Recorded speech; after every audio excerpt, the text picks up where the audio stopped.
hate to do a roll call. All right. Welcome, everybody. We'll start with item number 1.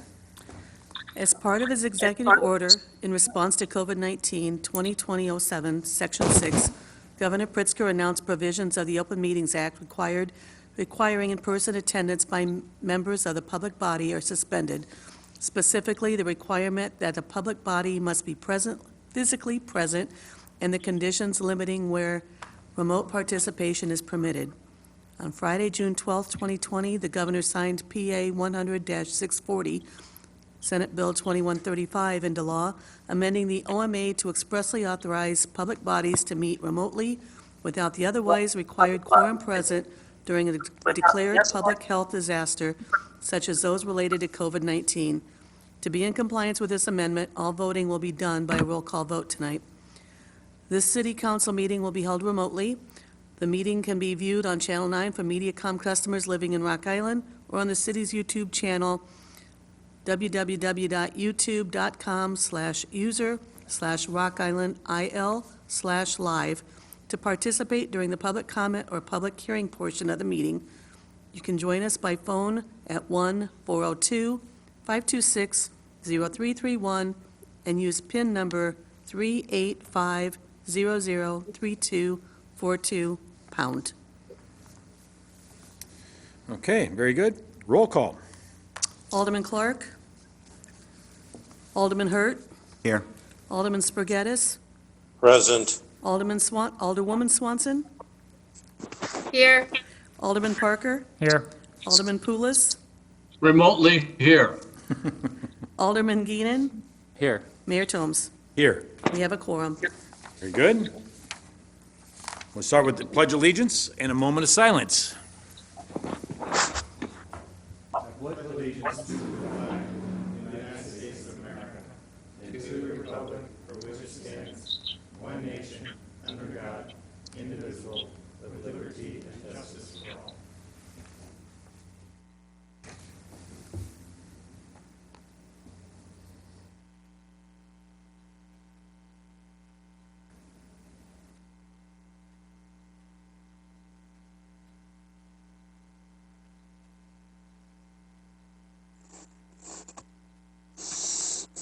Thank you very much.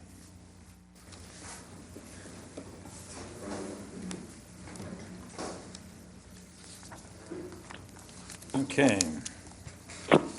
Actually, public comment, I think some people might have signed up back there. But what I'd actually like to ask, if you are going to speak about an item that's on the agenda, I know there's a couple items that people are wanting to. We'll allow some time when that item's up versus open meeting. So what I'm looking for now is anybody that wishes to speak about items that are not on the agenda.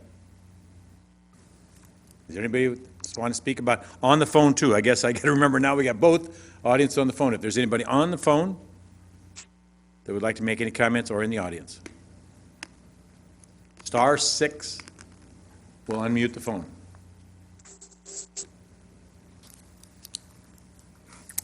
I'm not hearing any, so we will move on to the next item. Thank you. Update. Got a few things here. Starlight Review, concert in the park. Bring your chairs and picnic blankets to spread out across the park and enjoy a summer concert performed by Troy Wrangler and friends. The concert is at Lincoln Park Tuesday, July 28th, 2020, from 7 p.m. to 9 p.m. The free concert series is brought to you by the Rock Island Parks and Recreation Department. Park benches in front of the stage and the dance floors will be blocked off. We ask all patrons to be smart, wear masks, practice social distancing, and to keep seating grouped within those of your immediate household. With these measures in place, we can provide a safe and enjoyable outdoor music experience, says Dan Gleason, Special Events Fundraiser and Manager. Celebrate Wizards 40th with virtual trivia. The Happy Birthday Harry Potter trivia game will be presented via Facebook Live from 6 to 7 p.m. on Thursday, July 30th, 2020. Questions come from all 7 books. The Just for Fun game consists of 5 rounds of questions each. Answers will be given after each round for scoring at home. Competition is just for fun, and participants can either play with their home team or individually.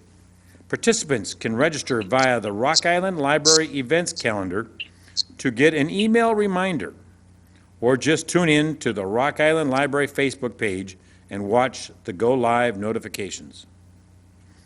Art in the Garden. The Quad City Botanical Center will host the event Saturday, August 1st, 2020, from 9 a.m. to 4 p.m. The event features local and regional artists, including pottery, painters, sculptors, jewelry makers, and others who are inspired by nature. Their works will be exhibited and sold at this outdoor show. Whitewater Junction Aquatic Center. All aboard for family fun. Beginning August 3rd, 2020, Whitewater Junction will be open between 2 and 8 p.m. Monday through Friday with no reservations required. Weekend hours are from 9:30 a.m. to 6 p.m. You may reserve a time on the weekends between 9:30 and noon, 12:30 and 3, and 3:30 and 6. Due to the 50% occupancy limit, this is a unique opportunity to experience the water park and all that it has to offer without crowds. Ride the slides as often as you would like without waiting in line, or have some fun in the sun in the 0 depth to 9 foot depth pool. So that's what we have for this week. We are then to item 8. Minutes of the July 13th, 2020 meeting. Motion to approve the minutes as presented? Second from Alderman Sforgettis. Moved in second. Any discussion? Roll call, please. Alderwoman Swanson, Yes. Alderman Parker, Aye. Alderman Poulos, Aye. Alderman Geenan, Aye. Alderman Hurt, Yes. Alderman Sforgettis. Yes. 6-0, motion carries.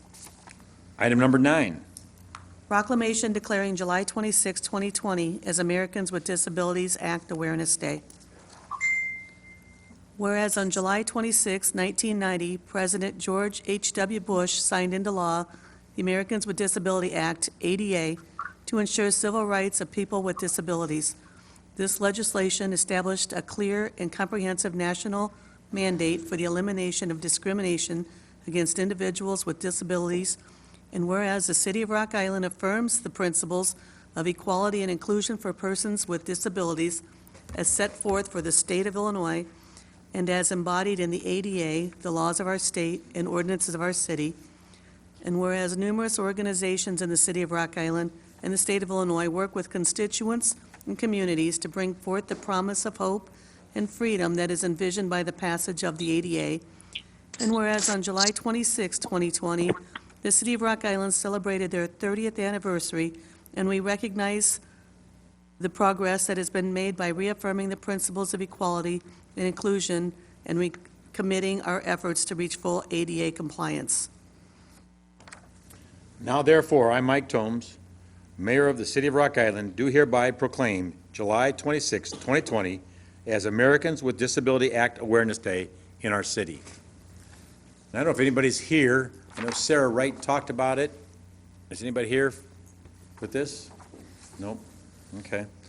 Well, obviously, it's something that's very important, and I know that actually in the past years, Amitra Carroll's had the CCC has had a function down in the streets and had vendors there and honoring this and promoting this. So unfortunately, with the COVID-19 issue, she's not been able to do that and organize that, but we want to make sure that it gets the recognition that it deserves, so thank you. Item 10. Proclamation encouraging adherence to public health recommendations and guidelines related to COVID-19, including the use of face coverings. Whereas COVID-19 is a severe acute respiratory illness that can spread among people through respiratory transmissions and present with symptoms similar to those of influenza. And whereas the World Health Organization declared COVID-19 as a public health emergency of international concern on January 30th, 2020, and whereas certain populations are at higher risk of experiencing more and severe illness as a result of COVID-19, including older adults and people who have serious chronic medical conditions such as heart disease, diabetes, or lung disease, and whereas the Centers for Disease Control and Prevention have warned of the high public health threat posed by COVID-19 globally and in the United States, and whereas public health agencies, including the Rock Island County Health Department, the Illinois Department of Public Health, and the CDC, recommend community preparedness and everyday prevention measures be taken by all individuals and families, including voluntary home isolation when individuals are sick with respiratory symptoms, covering coughs and sneezes with a tissue, washing hands often with soap and water for at least 20 seconds, and routinely cleaning frequently touched surfaces and objects, as well as the use of face coverings when in public areas and social distancing is not possible or practical. To minimize the spread of the virus and increase community resilience, and whereas COVID-19 continues to be present in the city of Rock Island and in Rock Island County, with a recent increase in reported cases not only in our region, but in states across the country, and whereas COVID-19 continues to impact individuals, businesses, and organizations within the city of Rock Island and our region in general. Now therefore, I, Mike Tomes, Mayor of the City of Rock Island, along with the members of our City Council, in an effort to curtail the spread of COVID-19 and its impact on our communities, do hereby encourage the residents of the City of Rock Island, as well as visitors to our city, to adhere to all public health recommendations and guidelines related to the COVID-19, including the use of face coverings in public areas when social distancing is not possible or practical, dated 27th day of July, 2020. And of course, the Health Department is not here to receive this or anything else, but cannot say it enough that some of the topics that we're even talking about in tonight's agenda affect some of this, and we're all trying to survive and getting back to normal as quick as we can. It is very important that we do this so we can get there quicker. We've seen other cities and states revert back and have to go back, and so we need to make sure that we don't have the numbers that cause us to have to go back and partially close or totally close businesses again to help curb this disease. So once again, I can repeat it 1,000 times, but please be safe. Item number 11. Presentation of the June 2020 Keep Rock Island Beautiful Award. It's remotely, oh, that's right. Sir, this is Colleen, the Yes. city representative for Keep Rock Island Beautiful. If you could just announce that the award for McManus Orthodontics, and they did the award at her office and took a picture. So if you could just let everybody know that they got that. Yes, we will let them know. I do not have a list of the, McManus McManus, I missed- Orthodontics on See, I can't hear it. 4507 24th Street. okay, yep. Thank you. Yes, no, yeah, and I will. And once again, we were there, obviously, for the groundbreaking of that, putting the shovel in the ground and getting that started. And unfortunately, when it got completed, we were not able to do the ribbon cutting due to the COVID-19. But they've done a great job at that location. If anybody's driven by, it's by the RIFAC building there on 17th Street, right close to Blackhawk Road. And it's a beautiful building. Did a quality job, nice space, use of the space. And we congratulate them on this award and their investment in the city of Rock Island. So thank you to that group. All right, item number 12. Claims A through C. A, report from the Public Works Department regarding payment to the State of Illinois for the annual National Pollution Discharge Elimination System permits issued by the Illinois Environmental Protection Agency in the amount of $67,500. B, report from the Public Works Department regarding payment to McClintock Trucking and Excavating Incorporated of Silvis, Illinois, for the Sewer Lateral Repair Program, Project 2564, for services provided at 4128 27th Avenue for $5,730.79, 1711 21st Street for $13,755.36, 2011 36th Street for $7,062.14, and 2544 28th Avenue for $3,367. And C, report from the Public Works Department regarding payment to McClintock Trucking and Excavating Incorporated at Silvis, Illinois, for the Water Service Repair Program, Project 2526, for services provided at 13 Knoll Court for $598.82, and 4515 16th Avenue for $2,448.37. To approve the claims items A through C as recommended. Second. Moved and second. Is there any discussion? Roll call. Alderwoman Swanson, Yes. Alderman Parker, Aye. Alderman Pulis, Aye. Alderman Geenan, Aye. Alderman Hurt, Yes. Alderman Spargettis. Yes. 6-0, motion carries. And claims, item D. D, report from the Public Works Department regarding payments 29 and 31 to Civil Constructors Incorporated, East Moline, Illinois, in the amount of $402,388.47 for the water filtration facility, Project 2760, for services provided January 24th through May 21st, 2020. Note, payment 29 was missed previously, and payment 30 was approved on the June 22nd, 2020 City Council agenda. Alderman Pulis, I make a motion to approve the claims in item D as recommended. Swanson seconds. Moved and second. Is there any discussion? Due to the nature of my employment, I need to recuse myself from this vote. Roll call. Alderwoman Swanson, Yes. Alderman Pulis, Aye. Alderman Geenan, Aye. Alderman Hurt, Yes. Alderman Spargettis. Yes. 5-0, motion carries. Item 13. Claims for the week of July 3rd through July 9th, 2020, in the amount of $270,068.74, and for the week of July 10th through July 16th, 2020, in the amount of $515,241.93, and payroll for the weeks of June 29th through July 12th, 2020, in the amount of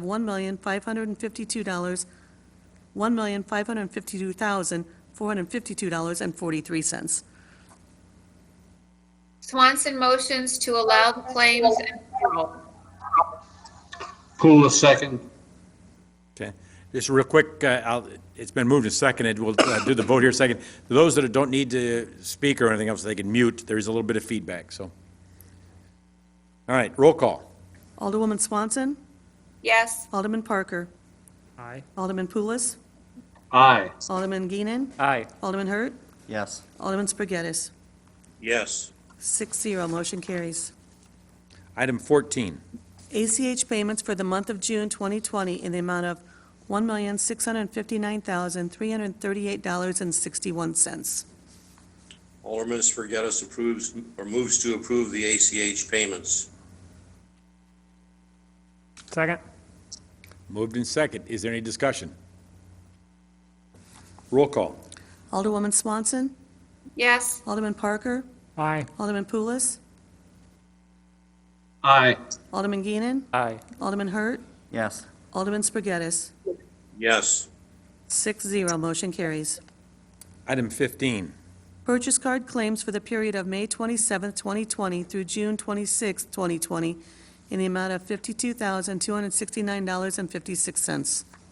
Motion to approve the purchase card claims. Second. Moved and second. Any discussion? Roll call. Alderwoman Swanson, Yes. Alderman Parker, Aye. Alderman Pulis, Aye. Alderman Geenan, Aye. Alderman Hurt, Yes. Alderman Spargettis. Yes. 6-0, motion carries. Item 16. Report from the Public Works Department regarding the Sourcewell contract purchase of fall protection equipment from Granger, Davenport, Iowa, in the amount of $13,219. Motion to approve the purchase as recommended. Second? Been moved to second. Any discussion? Is this a regular thing that we purchase, or is this the first time we're purchasing this? Bartels?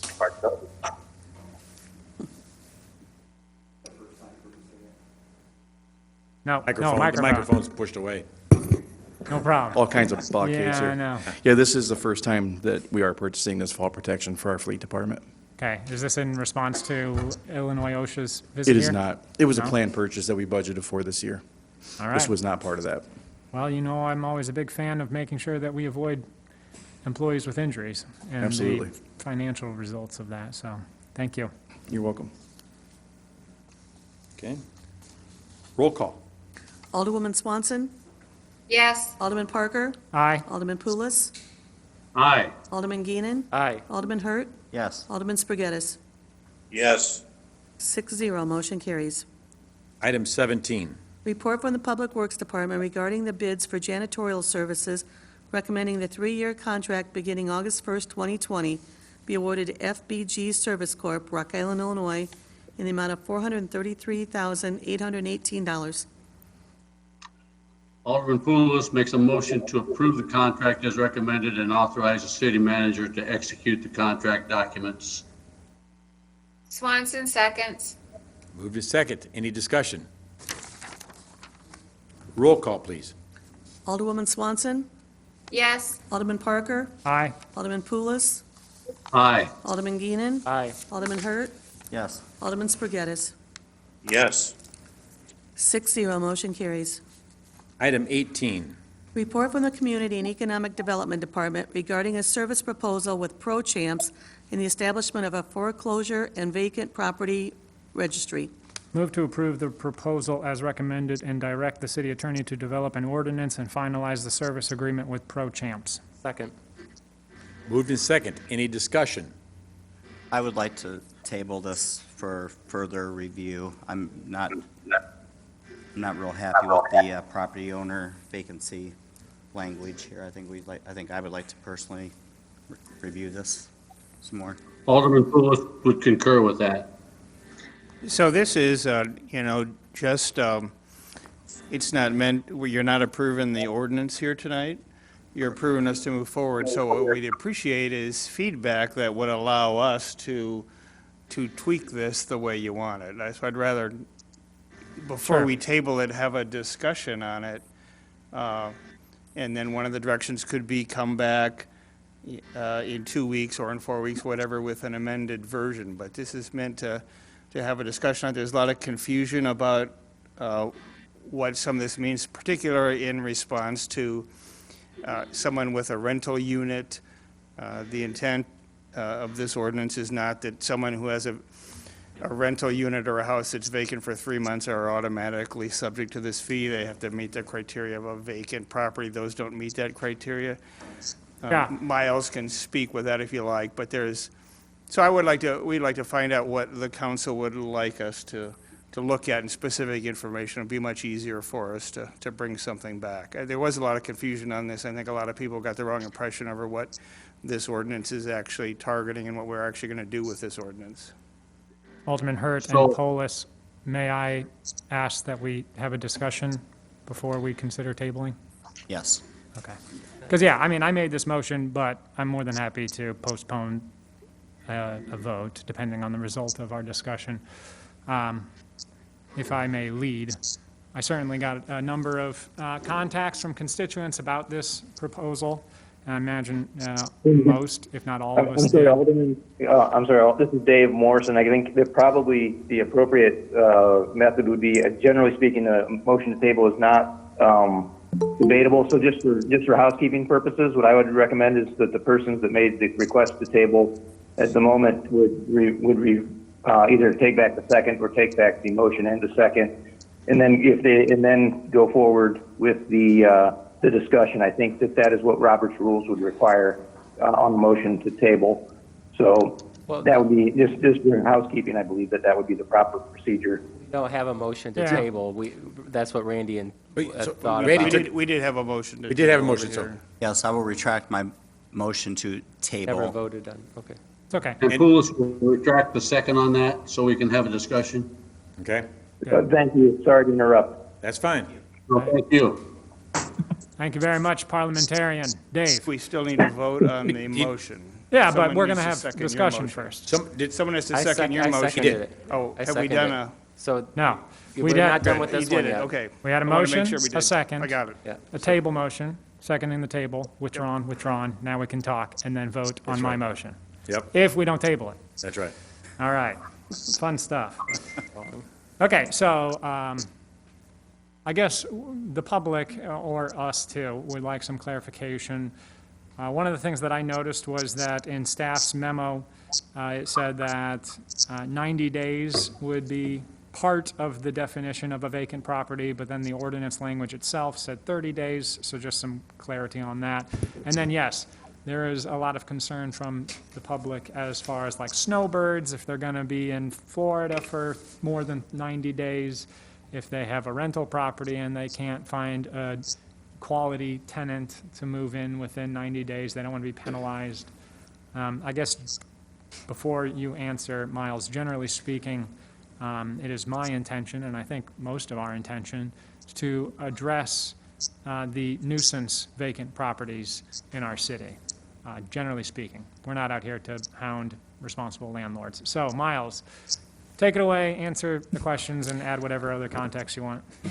Before I start speaking, I just want to check. Stan Urban, are you audible? Are you on? You are mute. I think you're muted. Yes, I am here. There you go. Okay, so this is Stan Urban from ProChamps. I wanted to make sure he was on the call in case there were any questions that were more in his wheelhouse. So, in the front part of the template ordinance, and that's what this is. It's just a template ordinance. We wanted to bring this to you so that we could get some feedback and know exactly what it is you might not like, what you're looking for, all that jazz.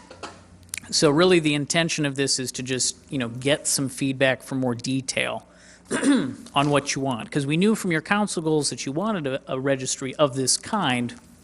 So we went out and we looked to see what most other communities were adopting. Many of them have chosen to partner with ProChamps, quite a lot, as you remember from the study session. And this was a template that we got from ProChamps. We are not beholden to stick with it in its exact form that it is now. As ProChamps talked about before, they will do enforcement for whatever version of this we choose to adopt, okay? So just say that off the bat. At the beginning, there is a part here where it says any property that is vacant for more than 30 days or any cancellation of utility or service, whichever occurs first, will be used as evidence that it is a registerable property. One of the things kind of looking at this, I would propose is we adjust that to 90 so there's no confusion. The language later on in the document says 90. This is making a slight distinction between commercial versus residential. We might as well make it all the same so that it's always consistent. So certainly heard that.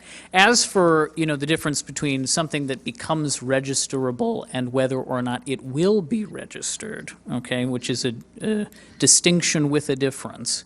I would point to the part that's defining evidence of vacancy, which is on the page before that. And this basically lays out a lot of the nuisance issues that would lead us to actually declare something a vacant property that should be registered.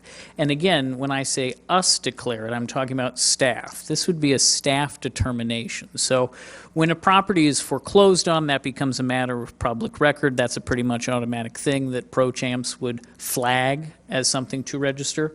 Whereas a property that fits more into the definition of it's not foreclosed, but there's no one there and there's no one maintaining it, and it's not really clear that there's any good activity taking place there, that would be something staff could investigate and then declare vacant. And then it would be subject to this registration and the associated fee. There was also some concerns about rental properties. Now, there's a lot of different types of rental properties. They go from the single-family home up to a very large multi-unit property. We did add some language, and I apologize. I realize I didn't number these pages. Shame on me.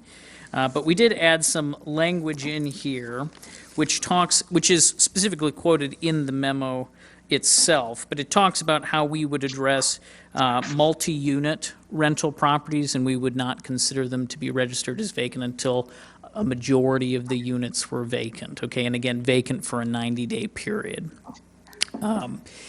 When it comes down to like a single-family home that is a rental, or perhaps a very small, duplex, triplex, fourplex, we're open to ideas about how exactly you would like to talk about those. Obviously, there are a lot of people who own rental properties. There are some on this council. So we're really open to how it is that you would like to address that. I can only tell you that staff is very familiar with a lot of single-family rental properties, which are often the cause of nuisances. And so the goal of this is to try and complement our rental registration program, where we're not just inspecting rental properties and trying to assess whether or not they meet basic, health and safety issues. We're not just trying to address, the phone calls that we get about things in the yard that shouldn't be there, the tall grass. We're trying to also identify properties which are habitually an issue, and through this registry get a much clearer view about who are the property managers, who's responsible, who are we contacting, and provide a little motivation to try and get them to activate the property in some way. This also applies, of course, to commercial properties, which is one of the things that I would personally like to highlight. We have a lot of commercial properties that sit empty for years at a time. There isn't necessarily a good motivating factor to get the owners of those properties to put them into good use. And so this would also be a registry that would encourage that.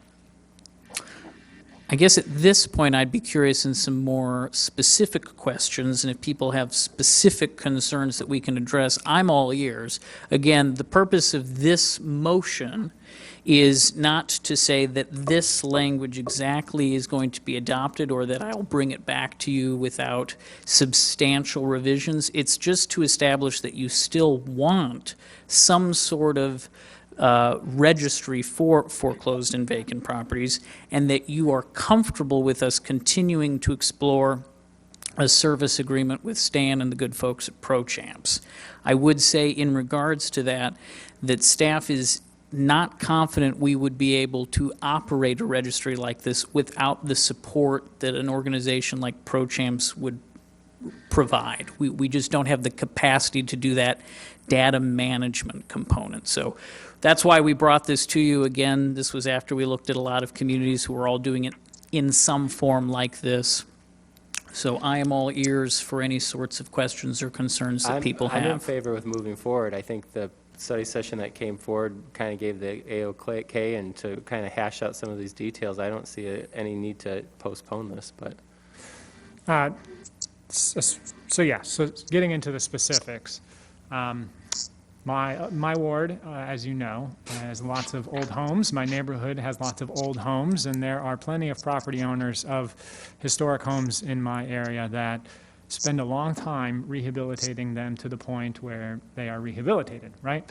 And so naturally, we do not want to disincentivize good preservationists from buying up these vacant old homes and fixing them up. So I would certainly require, in whatever language ultimately is presented to the council, some sort of waiver or some sort of way in which a property owner is able to not be added to the register simply because they are working on fixing up their old home. And we have to be conscious of, like, no, you actually have to be actively working on it, right? Not just like, oh yeah, I'm working on it, don't find me. But like, I know that we do this a lot with properties that the city sells or works with private property owners of getting it up to a livable standard. There's a plan put into place and things like that. Right. So to that point, I mean, the way that this is written, again, there's a lot of staff discretion, right? So if a property is under substantial rehabilitation,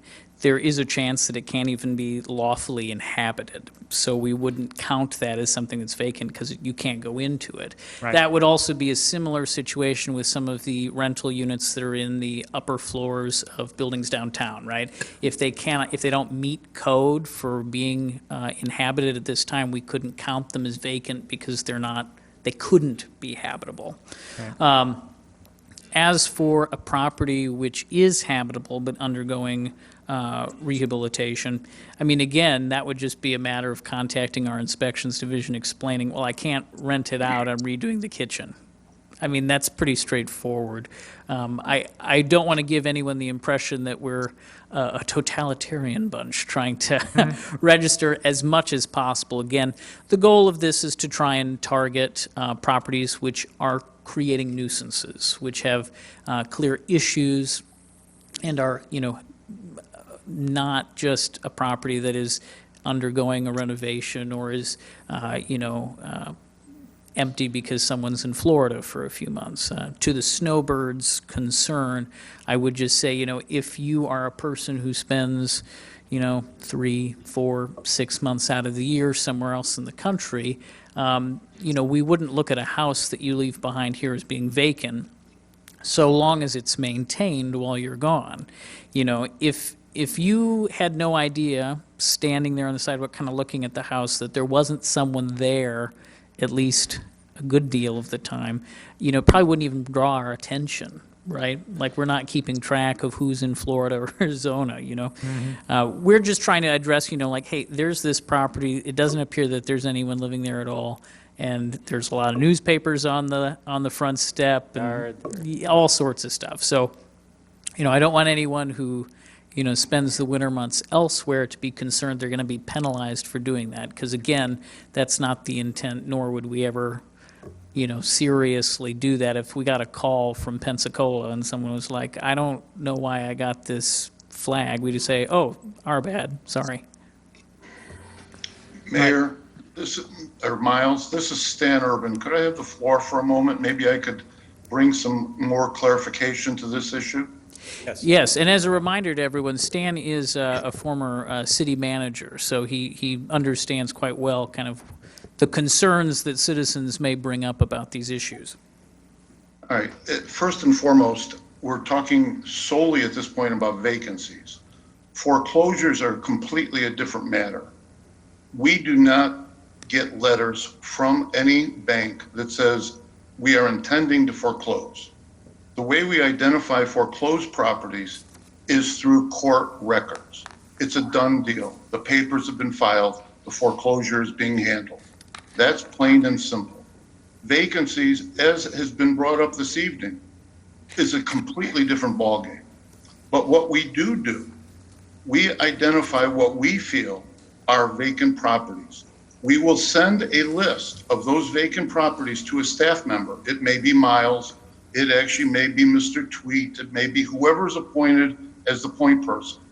Before we make any attempt to contact those residents, they will go through that list and they will say, nope, we know this is a snowbird. Nope, we know this is a historical property.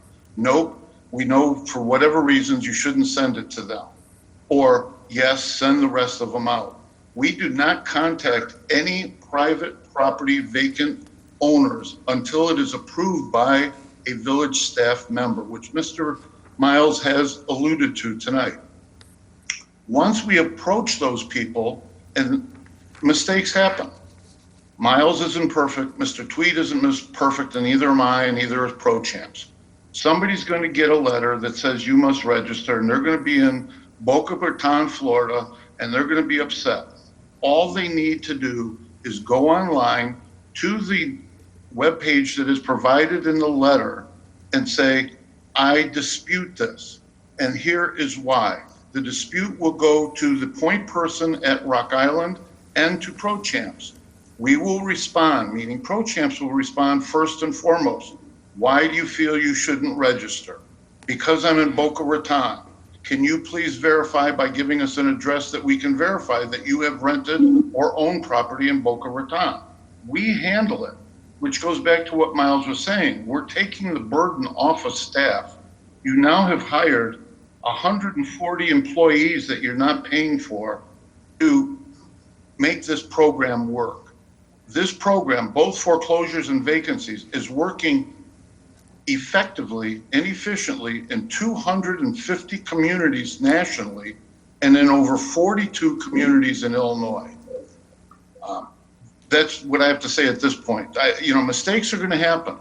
It's inevitable, but we're here to not bang any good residents, bang any good property owners. We're here to work with the community to control what we'll call zombie residences. Well, that being said, this is Alderman Poulos, if I may. I'm more comfortable with that. I just don't want any of our good residents, people that are actually out there trying, I don't want them penalized because they have not been able to, not for lack of them trying, but have not been able to get a renter into that for whatever reason, other than them not maintaining the property. If I might add at this point also, Rockford, who has been a partner for over a year now, and it is our closest community to your community, deregistered, meaning we attempted to register, but they proved that they should not be registered, 52 vacant properties this month alone.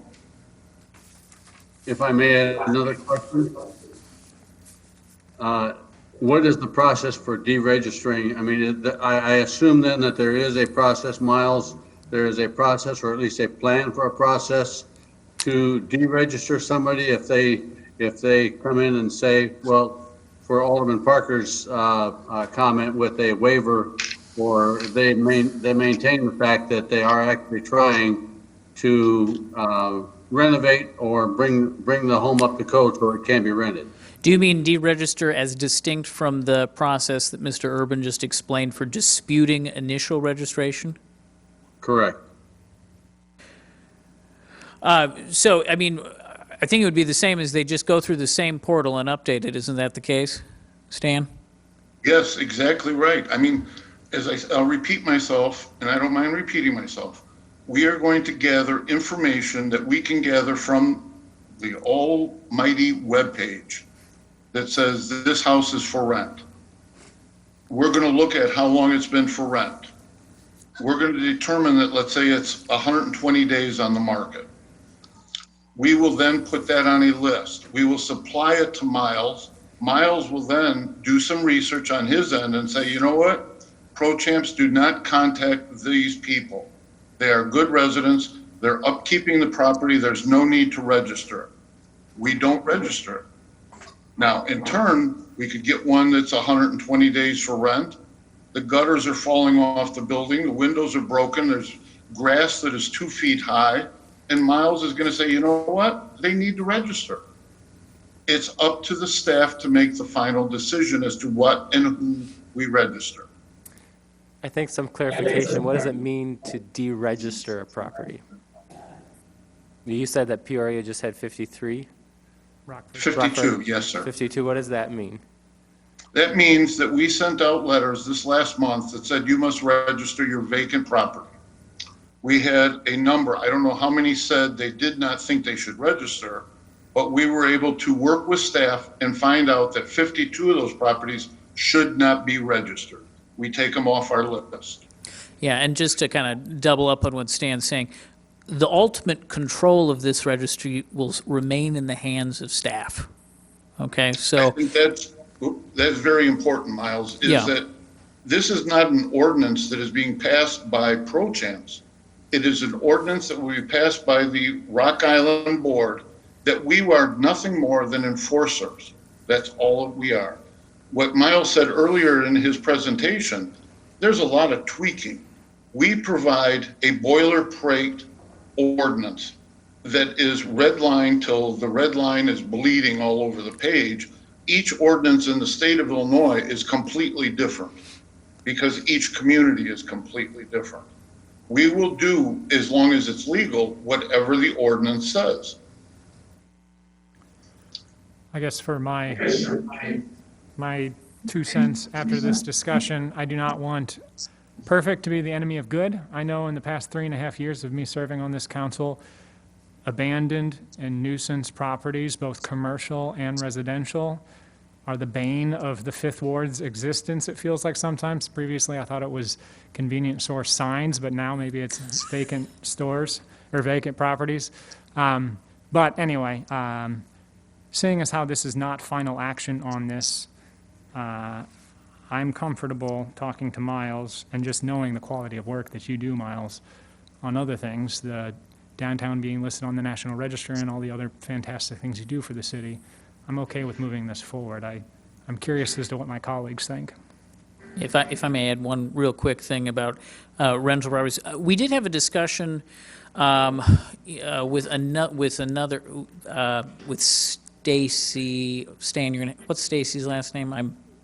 Tracy. Okay. Yes. And we were specifically talking about registration with rental properties and things of that sort. One option to include here, or an option for language to include, would be something to the effect of rental property which is being actively listed or in some way actively advertised for tenants. We could look into ways of putting something like that in, just so there was a a written standard where like staff would be able to go and say, no, we see that this is listed on Zillow and we see that there's a sign in the yard. Yeah, and we could say, you know, that would be our marker to not register it because it's being actively advertised, something like that. We can explore that if that would help address that concern. So. I got a comment. Yep. A lot of the emails that I've received in the last day or so, and again, I would assume that all my colleagues received the same, that does surround the rental properties and multi-units, and I feel like this 3-month thing, you're putting a huge burden on them if they've got you said a majority of, well, we have a lot of college students who are in the middle of a pandemic, and we're middle of trying to attract residents to the area, and I just feel like we're putting a huge burden on the landlords of some of these, well, we'll just say the multi-rental or any rental property for that matter. I think the bigger issue is obviously if it's unkept, if it's maintained. I just, seems like we're just really, at least according to the language, it looks like they're just trying to find these people, and I've received several emails regarding this, and it's a concern for them, and I totally empathize with where they're coming from on this, and I don't feel that, I think that 3 months is too short of a span as it pertains to the rental properties, because we have a lot of them around, and I just feel like, and how much time is staff spending on, we're registering, deregistering. It just seems like a whole lot of time spent on rental properties, and those are things that are not always under their control. As far as, let's say college students or what have you. But I would just like to see a longer extension and a little bit more clarification, because there's a lot of unease amongst property owners right now, especially it seems with rental properties. So we can clarify the language, because again, as been said tonight, that's not the intent. If someone has a property and they're marketing it for rental, that property would never be noticed. So there would be no reason for anyone to bring that forward or even to notice it. These are properties that are not actively being marketed, either for sale or for rent. We have commercial buildings that have a for sale sign in them. It's been there for 5 years. Well, that property isn't being actively marketed. That's the kind, those are the kind of things we're looking at. And there are some residential properties like that just sit there and they continue to deteriorate, and we don't notice them until now they're deteriorated. So that's really what this is intended to do. Someone who has a rental property and they've got it marketed, they're waiting for the right renter, they're not going to show up on this list. And if we can clarify some language to make that more clear, we will. But that's not how the program works. That's not our intent.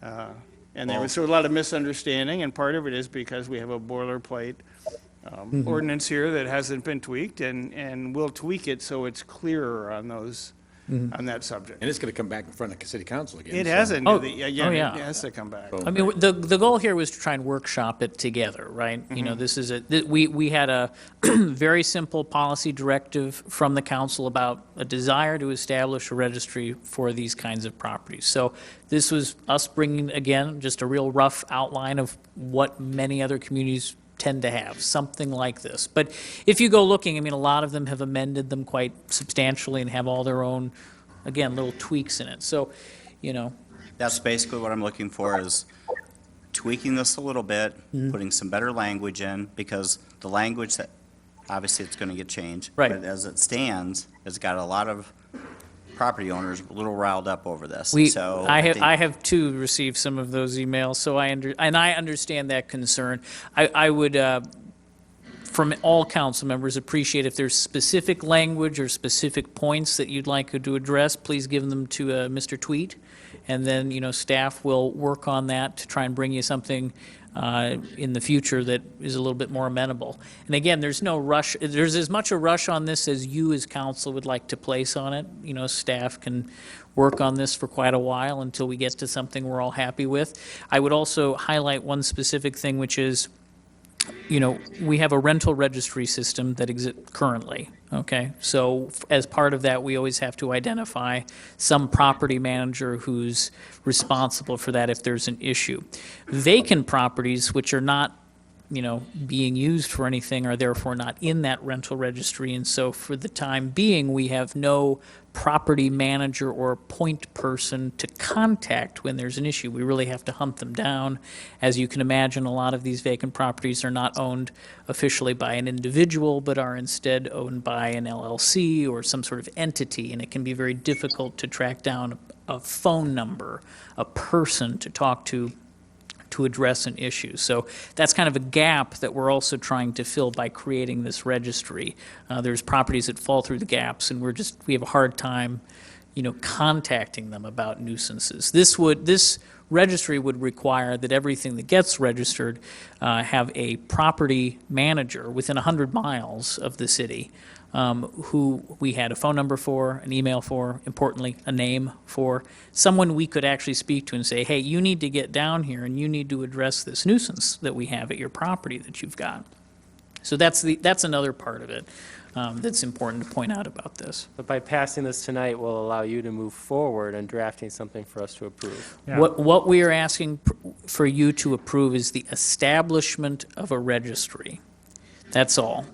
We would then come back to you with an updated version of this, given your feedback, and you could do as many readings of it as you needed until you got something that you were comfortable with. And again, let's say that you ultimately adopt something, a year or two passes, and there are additional things you would like to change about it as we go. Or we hit road bumps, or we learn things that we didn't foresee. We can then keep on changing it. Many communities have done that too.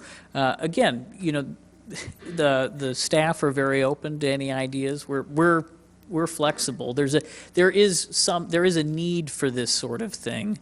So we agree wholeheartedly with the council goal that this is trying to address. But the details of it, you know, it's in flux. Thank you very much. Yeah. Yeah, to If I might add also for a quick moment, we all know the pandemic that we're in right now. We should also be aware of the fact that we will probably relive in our lifetimes 2008, 2009, and 2010 with the housing market crashing.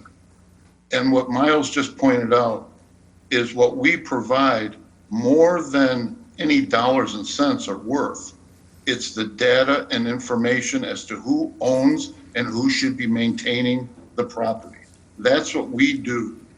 Everything we do, a staff member could do if you had enough staff, and no community in the state of Illinois or nationally has enough staff to spend enough time to do the research, to identify the property owner, their name, address, phone number, email, the property manager, name, address, phone number, and email, which is what we do. And I'll brag, as he said, I was a city manager. My big question when I was a manager, what's the catch?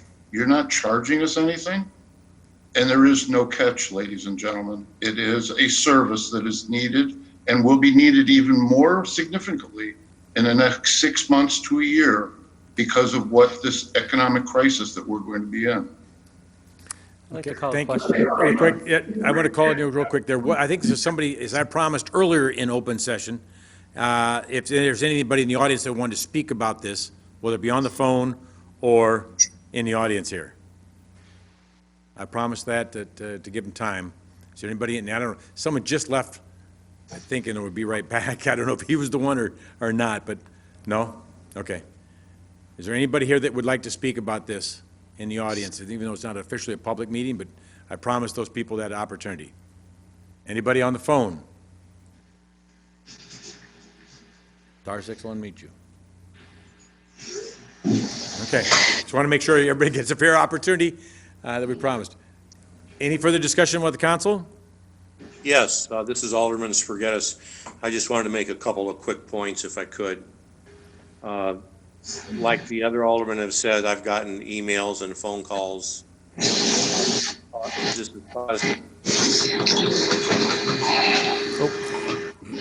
Stan, I think you need to mute yourself. We're getting a little feedback on your mic.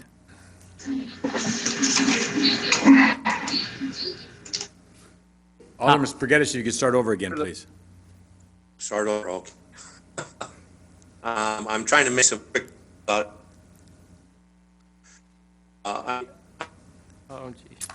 swap the other alderman about this, caused a lot of concern amongst people who primarily own rental property, and I take it it's residential. I think one of the problems is, according to the way the motion is worded and the proposal is written, the boilerplate language, which needs a lot of work, it seems like we're voting whether or not to approve it, because it says the motion is to approve the proposal as recommended, et cetera, et cetera.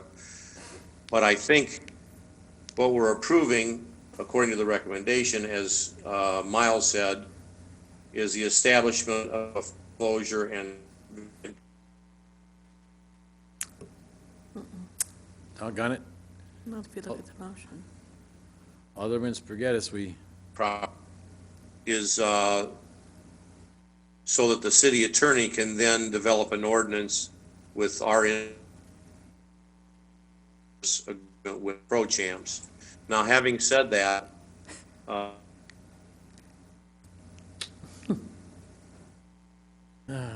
technology. real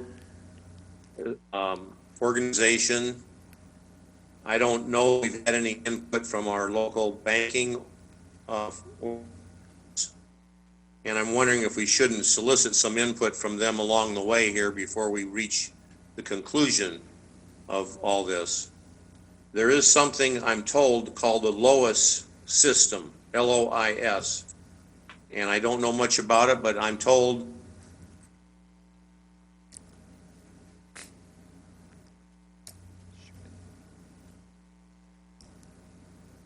He doesn't know. No, he didn't know. Alderman Spargettis, we're only catching part of what you're saying, unfortunately.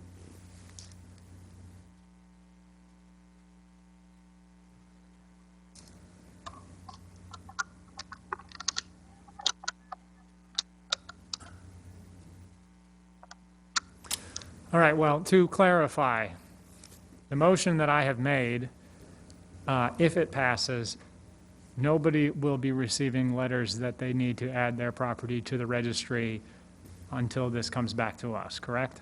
And it may come back to you several times, depending on how many edits we want. Again, there's no rush to do this, so it's at whatever pace the council is comfortable with, we'll move at. Yeah, so the motion is just to develop an ordinance and, finalize what this agreement would look like, and those still have to be approved. It's all still coming back, and, once we get to the final ordinance, I'd recommend taking 2 readings on an ordinance like that, so it isn't approved in 1 reading. So there's lots of opportunity for this to be discussed in public. It isn't, again, as Miles said, it's not something we're rushing into. It's something we think is needed, the council has asked for. We think that citizens will be very happy with it. Once it's clarified exactly the intent and it's made a little more clear. And so the reputable landlords are not going to suffer because of this. This is Alderman Poulos, if I may. Alderman Parker, did you wish to restate your motion so it's clearer and more in line with what the city manager was just discussing? Yes, I would like to make a motion to approve the proposal as recommended and direct the city attorney to develop an ordinance and finalize the service agreement with ProChamps. It's been reiterated and seconded. Yeah, that's a lot of legalese for, come back to us with, you know, the stuff fine-tuned. Are we ready for a vote? Let's do a roll call. Alderwoman Swanson. Yes. Alderman Parker. Aye. Alderman Poulos. Aye. Alderman Geenan. Aye. Alderman Hurt. Yes. Alderman Spargettis. Yes. 6-0, motion carries. Now, if I remember where we're at. Item 19. Report from the Community and Economic Development Department regarding the sale of city-owned real estate described as the western non-contiguous section of 1730 8th Avenue, parcel number 097626, PIN number 07354380012, to Ms. Barbara Brown for $1 plus closing costs. Alderwoman Swanson moves to approve the sale of the property as recommended, authorize the city manager to execute the sale agreement, and consider suspend the rules and pass the ordinance. Alderman Spargettis seconds. Moved in second. Any discussion? Roll call. Alderwoman Swanson. Yes. Alderman Parker. Aye. Alderman Poulos. Aye. Alderman Geenan. Aye. Alderman Hurt. Yes. Alderman Spargettis. Yes. 6-0, motion carries. Item 20. Report from the Community and Economic Development Department regarding the sale of city-owned property located at the northeast corner of Andalusia Road and the Centennial Expressway, parcel number 11192-3, to the International Union of Operating Engineers, Local 150, for $1 plus closing costs. Alderman Spargettis moves to approve the sale of the property as recommended, authorize the city manager to execute the sale agreement, and consider suspend the rules and pass the ordinance. Second. Moved in second. Any discussion? I should also recuse myself from this one due to the nature of my employment. Roll call. Alderwoman Swanson. Yes. Alderman Poulos. Aye. Alderman Geenan. Aye. Alderman Hurt. Yes. Alderman Spargettis. Yes. 5-0, motion carries. Item 21. Report from the Community Economic Development Department regarding the HUD CDBG COVID partial funding allocations. Motion to approve the partial funding allocations as recommended and authorize the city manager to execute the sub-recipient agreements with the listed organizations. Swanson seconds. Second. Any discussion?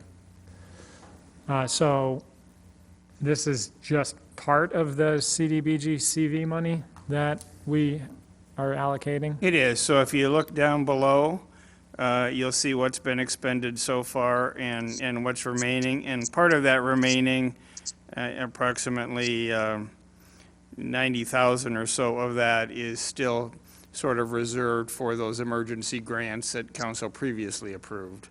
And then the remaining we haven't done yet. When I met with one-on-one on council, there was a desire to provide this rental assistance as part of this. So we've got the small business, and we've got nonprofit, and we've got rental assistance that we have provided so far.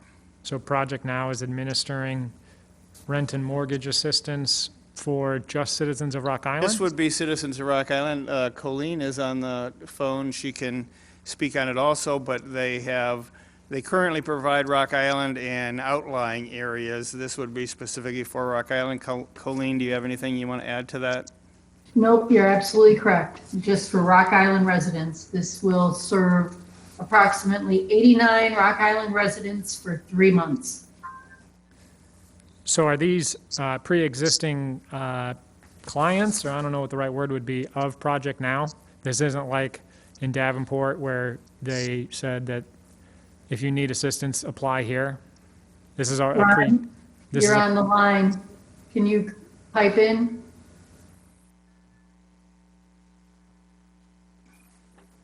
Yes, can you hear me? Yep. Yes, so to answer your question, no, we've got other funding that we will be able to use for those individuals that we get through the state of Illinois. This funding will be used for those that are already housed in the city of Rock Island. So it's a determinant of 89, so how much is that per month per individual then? Or is it already hashed out then, up to amount? I do not have that number directly in front of me, but what we ended up doing, we've provided rental assistance in the city of Rock Island now for well over a decade. So we've got the historical data of what we average per household. Per month. So what that is that's the average. I could get that for you, but I don't have it in front of me right now. And can you please identify who this is on the phone for our records? This is Ron Lund, Community Services Director for Project Now. Thank So you. Ron, this is Dave Geenan. Are there other funds that you're accessing for rental assistance from Illinois or COVID funding? Yes, we've got additional ESG CV funds that will be coming in just shy of $1 million. Now those funds will be used across our entire service area. So that's Henry, Mercer, and Rock Island County. We've got additional regular CSBG COVID money that came in, as well as DHS money for homeless prevention. So with this grant from us, is there a way to be able to, I guess I'm looking for assurance that these are 89 new folks? We're not just kind of shifting money around, but we'll be able to expand the rental assistance we currently provide Rock Island, or you do? Yes, so this is going to be an expansion. So the homeless prevention funds that we normally get, it's about $165,000 that we get each year. So this will provide an additional fund so we can help an additional 89 households. Now it could go higher. That 89 number is if we need to pay the full 3 months to get through this pandemic. If we only help with a month, obviously this number might be closer to 300. So the total here on the memo is 335,000. But we were granted like 600,000, right? 649,000. Council previously allocated 250,000 to emergency grants, and you can see what's gone out to the small business and public service sector out of that. And so then add those together and subtract that from 250,000. That's what's remaining there. It's approximately 90,000. 90,000 remaining? Yeah, in that small business, in those emergency grants. Out of all the CDBG CV money, though, we got, what, 300,000 left? Yes, it's a little over 300,000 out of the total, because we started out with 649, we spent 335. And there's some more ones in the pipeline that will come There to are, us. so Yeah. other things will be coming to you. These are as we get them and as we feel they're appropriate to bring forward. And again, based on the conversations I had with council on what council thought was important to use this money on. And we do have a committee that reviews it also. Is that the CAC? No, I mean, a staff committee that reviews it. So it isn't just me bringing it forward. Right. Okay? Yep. Roll call. Alderwoman Swanson, Yes. Alderman Parker, Aye. Alderman Poulos, Aye. Alderman Geenan, Aye. Alderman Hurt, Yes. Alderman Spargettis. Yes. 0, motion carries. Item 22. Report from the Finance Department regarding the pension assumptions for the firefighters' pension fund and the police pension fund. Motion to approve the pension assumptions as recommended. Forget a second. Moved and second. Any discussion? Yeah, this is Alderman Poulos. I'm going to have to recuse myself as a beneficiary of that fund. Okay. Roll call. Alderwoman Swanson, Yes. Alderman Parker, Aye. Alderman Geenan, Aye. Alderman Hurt, Yes. Alderman Spargettis.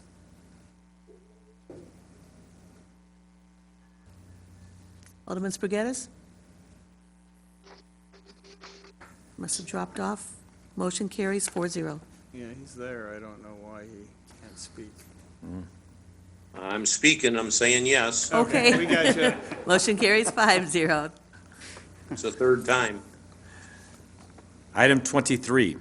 Report from the Finance Department regarding an adjustment to the calendar year 2020 budget, increasing the Community and Economic Development Fund, Fund 207, expenditures for calendar year 2020 by $40,000. Motion to approve the budget adjustment as recommended. Second. Moved in second. Any discussion? Roll call. Alderwoman Swanson, Yes. Alderman Parker, Aye, sorry. Alderman Pulis, Aye. Alderman Geenan, Aye. Alderman Hurt, Yes. Alderman Spargettis.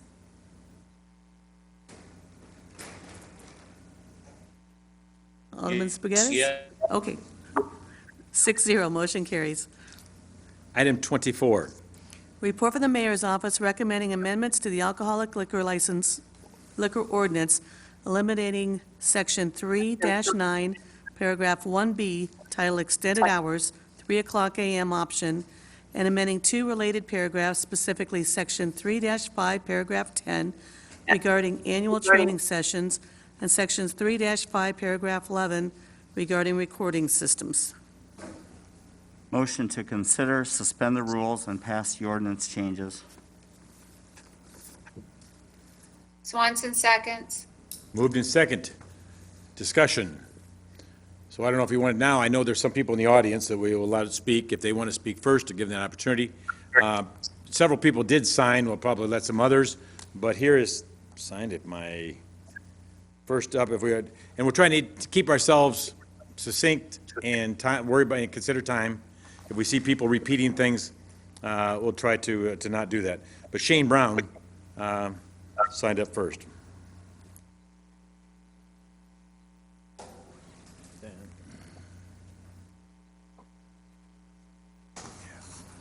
Well, this is moderately terrifying. Never done this before. Welcome, Shane. Can you guys hear me? Okay, good. Yeah. Mayor Thomas, members of the council, my name is Shane Brown. Thank you for allowing me the opportunity to address you guys today. Some of you might know me from my weekly column in the newspaper, but I come here today only as a concerned 32-year resident of Rock Island. And if you do read my column, you might know that I've long had a second job on the weekends as a DJ down in the district. Well, I did have a second job, because 2 weeks ago, myself and 28 other hardworking staff were laid off when Billy Bob's had to indefinitely close due to low crowds as a direct result of the recent decision to temporarily roll back district bar times till 2 a.m. It's my understanding that this vote is possibly to make that 2 a.m. closing time permanent. I'm here to strongly urge you to vote against this permanent change. It would be nothing less than a death knell for the district and everything this city has worked decades to build. The reason for the temporary rollback was explained to our paper as being in relation to COVID-19, but I'm sure it also had to do with the recent uptick in police calls and folks loitering around at night in the wake of the civil unrest that's plagued our nation for the past month. But God willing, both of these are temporary afflictions to our nation and our area. There's no need and no justification to take permanent measures. I've been involved with the district almost from the beginning. I've worked at Co-op Records. I've worked for Terry at Ribco and 2nd Avenue, now at Billy Bob's. I've seen the highs and lows. But it remains a success story we should all be proud of, a beacon to tourism and an important source of tax dollars for the city.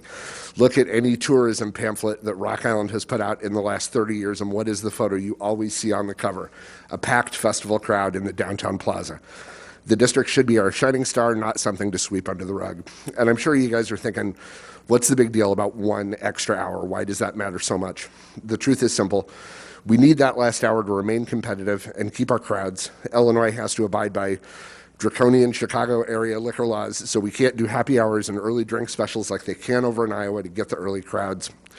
What makes the district a destination for most of our patrons is the late closing time. Folks from Iowa come over here to close out their night. Augie students hang out on campus and come down at the end of the night. And this isn't a new trend. When I was at 2nd Avenue 10 years ago, there were many nights that we wouldn't even have a single customer until after midnight. And I'm sure Chris will tell you that Billy Bob's does most of its business in those last couple of hours. And that's not because I don't want you to think that people are, lining themselves up, drinking themselves blotto in that last hour. In fact, sales kind of slow down after 2 while we responsibly try to wind down the night. But without the lure of that extra hour, people simply don't come down to the district, period. On an average Saturday, pre-pandemic, pre-everything, Billy Bob's would draw what, Chris, about 500 people? About 500 people on a Saturday night. The first Saturday after you guys changed the closing time to 2 a.m., we had 18 people in the bar the entire night. I stood up in the DJ booth and watched the whole thing. It never got better in the days to come, and that's why we had to temporarily shut down. If you guys make the 2 a.m. close permanent, I'm really concerned that most of the bars in the district will completely shutter. I've already heard some owners making plans to relocate to Iowa. I saw a council member say something on social media about how maybe it's time to move the bars out and businesses in. Well, what businesses are going to be eager to relocate to a shuttered and abandoned downtown?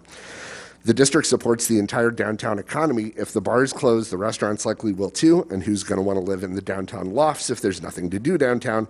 The clubs and bars are the backbone of our downtown economy, and the city should be supporting them and the safety of their patrons instead of encouraging them to shut down.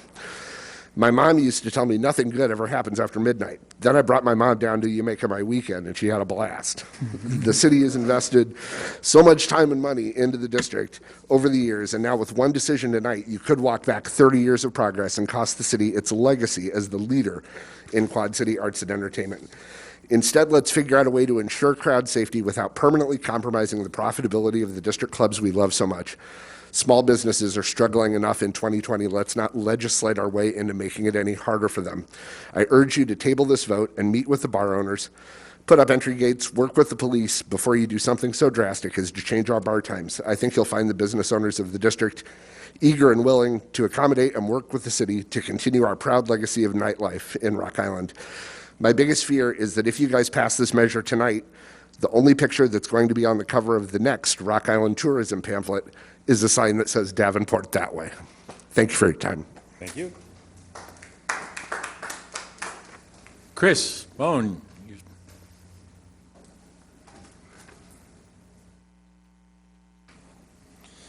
I know we're limited on time, and I'm afraid you're going to hear a lot of the same stuff from a lot of the bar owners. I do know Randy very well. I know Dylan really well, and I know Mayor Tomes really well.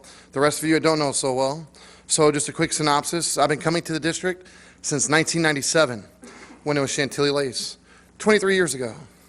I've been in the bar business since 1998, have owned bars and ran bars successfully over those years.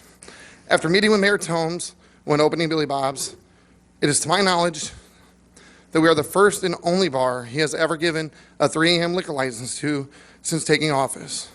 This does concern me as a trend has been 2 a.m. since the mayor has taken office. Since being open, we were on pace for over $1 million in sales for the first year. This is a very rare for a nightclub due in its infancy. The thing I am most proud about is the over $100,000 in tax revenue we generated without having one major incident the whole time we've been open. Let's talk numbers. I sat with the mayor in his office and we did quarter-hour breakdowns. If we close at 2 instead of 3, we'll be losing 6 figures a year in sales. The real reason we are even talking about this is because the politicians have said multiple times to me that trouble comes from Iowa after they close at 2 a.m. and they come here for the last hour. Over the last month, while closing at 2 a.m., we have proven that this is not true. People from Iowa come across the bridge far earlier than 2 a.m. 50% of my sales is between 12:30 and 2:35, but almost half of those sales are people from Iowa coming over at 1 a.m. because they don't want to just travel across the bridge for 30 minutes of partying. If we have to call last call at 1:35 instead of 2:35, I will lose all my Iowa business and majority of the college kids as well because they pre-party pretty late, and we only get them truly for less than 2 hours at the end of the night. Did you know that Billy Bob's donates 20% of our cover charge to a different nonprofit organization in Rock Island County every week, including spending $3,000 to buy Christmas presents for the 95 kids in the after-school program at the Martin Luther King Jr. Center? That will all have to end because we will open at a loss from here on out. We made the decision a couple weeks ago to close Billy Bob's down because we can't afford to pay our bills currently because of the sales we are losing during this 2 a.m. shutdown. These are sad numbers I'm about to tell you, but everybody knows On social media, I'm a pretty open book. We were doing up to $15,000 every Saturday night from January till March 15th when we closed. We've done numbers like 2,300, 4,000. And the last Saturday we were open, we did $200 in sales between 5 p.m. and 12:30 a.m. We did $1,500 between 12:30 and 1:35 at our last call. That's a total of $1,700 on a Saturday night. If we would have been open for that another hour, we would have done another $2,000 in sales. Let that sink in real quick. That one measly little hour caused us to do less than half of what we would have done in sales that night. Just that 1 hour, we would have more than doubled our sales for the other 9 hours. They say numbers don't lie. Well, if we close at 2 a.m. permanently, I will lose more in sales than I made in profit in our first year in business, which means at best, we will be a losing business and will end up in bankruptcy. It's time to be honest with each other. This is not about COVID. It's about what has been appearing in the district since we've opened back up. A month ago, we had a meeting with the mayor, Dari, and bar owners. During this meeting, I proposed we block off the district like Gumbo Yaya or Jamaica My Weekend, and how that would stop most of our problems. One bar owner shot down the idea, and the politicians did not get behind my idea either. That following weekend, 3 girls got stabbed, and 1 guy got shot. After messaging Randy Hurt and Mayor Tomes, who I often confide in, because I respect them both, on their cell phones, they finally backed my proposal and talked to Kyle from Daiquiri Factory and Terry from Ribco. They lined up and expanded my idea, and since then, we have not had one major problem. We literally had 2 weeks of issues that would have been cut down to one week if we would have implemented my plan in the first place. I've seen many problem bars in the district in the last 24 years, and currently there aren't any. Every owner that sits here, which is a majority of them right now, has done their part to keep the district a great place. Also, Mayor Tomes, I do commend you. Since you've come to the office, you have done your diligence also to keep out the people that would be less desirable and that would tear the district up. So you've done an amazing job since then. And that's one of the reasons why I wanted to bring my bar here in the first place a year ago. Mayor Tomes, effectively what is happening here would be the same thing as me going to you, even though you don't own it anymore, and saying Fire Lake Golf Course can no longer open until 2 p.m. daily and taking your high revenue morning hours away from you. I'm almost done, but I do want to leave you with one parting word today. Please do not take this as a threat, but as a reality, because this will happen. You will bankrupt over half of these bars and half these people in here that's sitting here right now. And I wouldn't be surprised if only a couple bars are left by the summer of 2021, and Billy Bob's is one of them. Please do your research on Dubuque and East Dubuque. East Dubuque did the same thing 10 years ago, and now the whole town is empty, vacant buildings, and their economy got decimated because of it. You guys just spent 40 minutes on an issue about empty buildings. I can tell you the 1700 block has had buildings with for sale signs for 5 years in it. The whole damn block does. Billy Bob's goes away, the Black Sheep goes away, you have a liquor store, and that's it for a whole block. People aren't going to come and invest in that block when every building there is vacant. That's just a reality. I hope and pray you would not take our 3 a.m. license away from us, knowing that we have put our hard-earned money, blood, sweat, and tears into your downtown and believed in each and every one of you guys. Quite frankly, I feel as if you take our license from us because of 2 bad weekends, then you guys had an agenda to do this a long time ago and have found a reason to present this now. The district has seen far worse days than this. Please help us, as we have done nothing to deserve this, and that the reality is Billy Bob's and many other bars will be gone by the summer of 2021. Any questions? No, at this point, we're taking the dialogue this Okay. way. We'll make comments. All right. That's fine. Thank you. Is there anybody else out there who'd like to make any comments?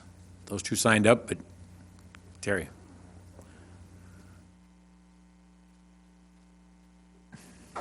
I'm Terry Tilka. I'm the owner at 1815 and 1819 Second Avenue. I also own the Rock Island Brewing Company and Second Avenue Dance Club.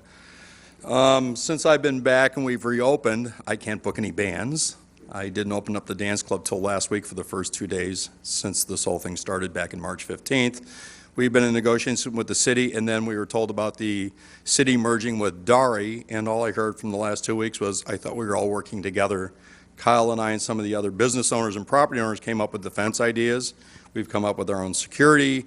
We have not had one issue since we put up those fences. A lot of it was high school kids, even junior high kids. Some of the problems that happened on the plaza, not one of those groups came out of a bar. There were people hanging out on the plaza, which I haven't seen groups like that in years down here, and I believe part of it is people aren't working and they're just hanging out. So I want you to support the businesses in Rock Island. I want you to support the property owners in it. If you don't, I don't disagree with some people. I don't think there'll be many businesses left down here in the arts and entertainment district. It's been the flagship of Rock Island for years. You can ask past members of the city council, whenever they went out of town, the first thing I always heard from other surrounding cities was, oh, the district. It was a hot entity which has now been copied by everyone in the Quad Cities. There's a lot of us struggling more than just coronavirus with no entertainers out traveling. We can't book any shows. We're struggling, and we're trying to keep 4 or 5 college students and a couple of moms working right now.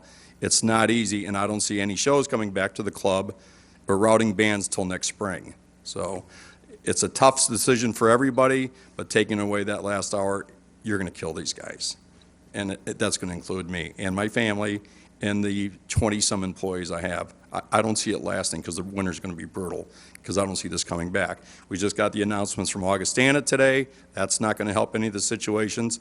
So I'm asking you, let's work together, give it a chance. We've already made some progress working with you and Dari. A lot of us have stepped up to the plate. So let's continue this and move forward and not backwards. Thank you. Thank you. Is there anyone else? Okay. Any council members? Discussion. Yes, this is Alderman Spurgettis, but I have to see if you can hear me first. Yes. I hope it lasts. I'd like to give the mayor an opportunity as the liquor commissioner to explain why we have this on the agenda as far as closing at 3 a.m. or at 2 a.m. instead of 3. And I'm not saying that I support it or don't support it because I'm really on the fence here, but I'd like to hear from the mayor in terms of his viewpoint. Okay. Which I will give in a second. I want to make sure everybody, if there's anybody else who wants to speak. Alderman Swanson, did you have anything, or Mark Poulos? You have Kyle from Daiquiri Factory's message? Yes. Okay, so will you read that then, or do you need somebody else to read that? He didn't ask it for it to be read. All the council members have it. Okay. And I think most have read it, because we've talked about it, so we do have that. And a lot of it's, some is the same we've talked about, some of it is new, is different. Well, let me just, I guess, talk about, once again, this isn't something that either I just pulled out of the air, or council members or anybody else pulled out of the air. There's been a lot of discussion going on about not just this issue. Obviously, this was one of them. And there's multiple issues, whether it be, and I guess I look at the privatization, whether I look at the COVID issues and trying to work with the businesses there on outdoor activities, et cetera, and then the 2 o'clock or the 3 o'clock opening. We spent some time talking to, and I say we because it wasn't just me, there's been some council members. I think a study session we had last time or the time before that on the police reports and what time of day they happened, et cetera. And there's a number of calls. The calls increased after 1 o'clock, about that 1:30-ish time seemed to peak. From there to the 2:30 time, in between that window, there was a good number of calls with the police department. Some minor, some more major over the years. So I guess that played into it in talking to the police department. Then I did sit and talk to, and with several of us, talked to a number of the bar owners, not everyone, but a good number of them. And I think everybody that's in his room, I've talked to more than once about this issue, along with the others, and tried to work on compromises, trying to work on understanding the reasons things were happening. And that's where, as Chris mentioned, some of the other solutions came forth.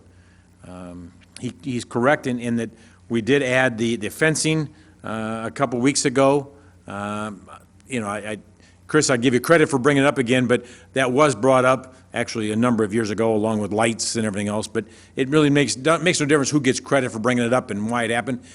It was finally listened to and implemented, as far as working on making sure that everybody that came into the district was of age, was one of the key issues that we wanted. We did some wanding to make sure that there was some safety in that aspect of it. And once again, as Mr. Tilka talked about, in the safety and working together, we are working together with, it's not just lip service. The proof has been in the pudding. We have not only hired with Dari some additional employees to work together, but implementing some of these ideas, we've worked together. The city has put some skin in the game, along with the bar owners putting skin in the game. Bar owners are having to put the fencing out there, the labor, wandering, the guest services at each one of the entrances. They've invested that money, but so has the city. The city invested with police officers down there for several, more than normal, the last several weekends, and so the city has put some effort in. We loaned some lights to be put down there to try that. So the city has been very much of a partner as the bar owners and as Dari in trying. Dari's played a very important role in helping with the communications role of it. And as we talked about earlier tonight, the privatization. And I don't mean to ramble on here, but this is a big issue for everybody's livelihoods. And so it deserves the topic, the time to spend with it. So I guess I'm giving some of my thoughts. These also are, even though this memo came from my office, and I am the liquor commissioner, and the last 30 days, I did do that. That was mine, I'll say acted alone. I did talk to a number of council members, actually all of them, I believe, So even though it was an executive order from myself, they were all in tune with it and accepted it based on what they heard from me. So that whether it was right, wrong, or indifferent, they went along with it. Along with this motion to make it more sustaining, I hate to use the word permanent because it's never permanent, but more sustaining. Also, I talked to a number of council members about this. And so once again, I'm not trying to throw the blame or anything else on anybody else, but I do believe in trying to see if, acid test whether I'm thinking the right way. And so I spent time talking to the city manager and a number of council members. The ones here you can see nodding their head, maybe the others. I did spend some time talking about it and had pretty much consensus on this motion. So it wasn't me totally on my own and thinking. We do need to make sure that, once again, the city of Rock Island, down in the district, we've been known for the district and the entertainment center. For a long time, it was the place to be. Unfortunately, we've lost a little of that luster over the last several years, and we need to work on getting that back. Call it the cliche of reinventing ourselves. And part of the start of that was, I'll give Chris credit and his organization, Country Western Bar. There's not one in the Quad Cities. The Daiquiri Factory coming up with orders to go, the Icons the same way. Everybody was trying to step up to the plate and semi-reinvent themselves or add some things to it, and we needed to do that. But we still had that connotation when you talk to people, it's not safe down there. I'm not going there because I'm not sure. And I'm not going to let my daughter go down there because I'm not sure. And you hate to air dirty laundry this way, but that's what we were getting, that reputation. And we needed to curve that. We need to sit there saying, is it the safest place in the Quad Cities to be? And we were going to try to take whatever measures it took to get there. And that means, and I'm repeating, that means putting the fencing up. That means wanding people. That means carding people more often. That means potentially maybe closing earlier for the time being. Not permanent, but for the time being. To make sure that we have the right formula to make sure that it is a safe place for all to go at all times of the day. Part of the reason we're talking about privatization.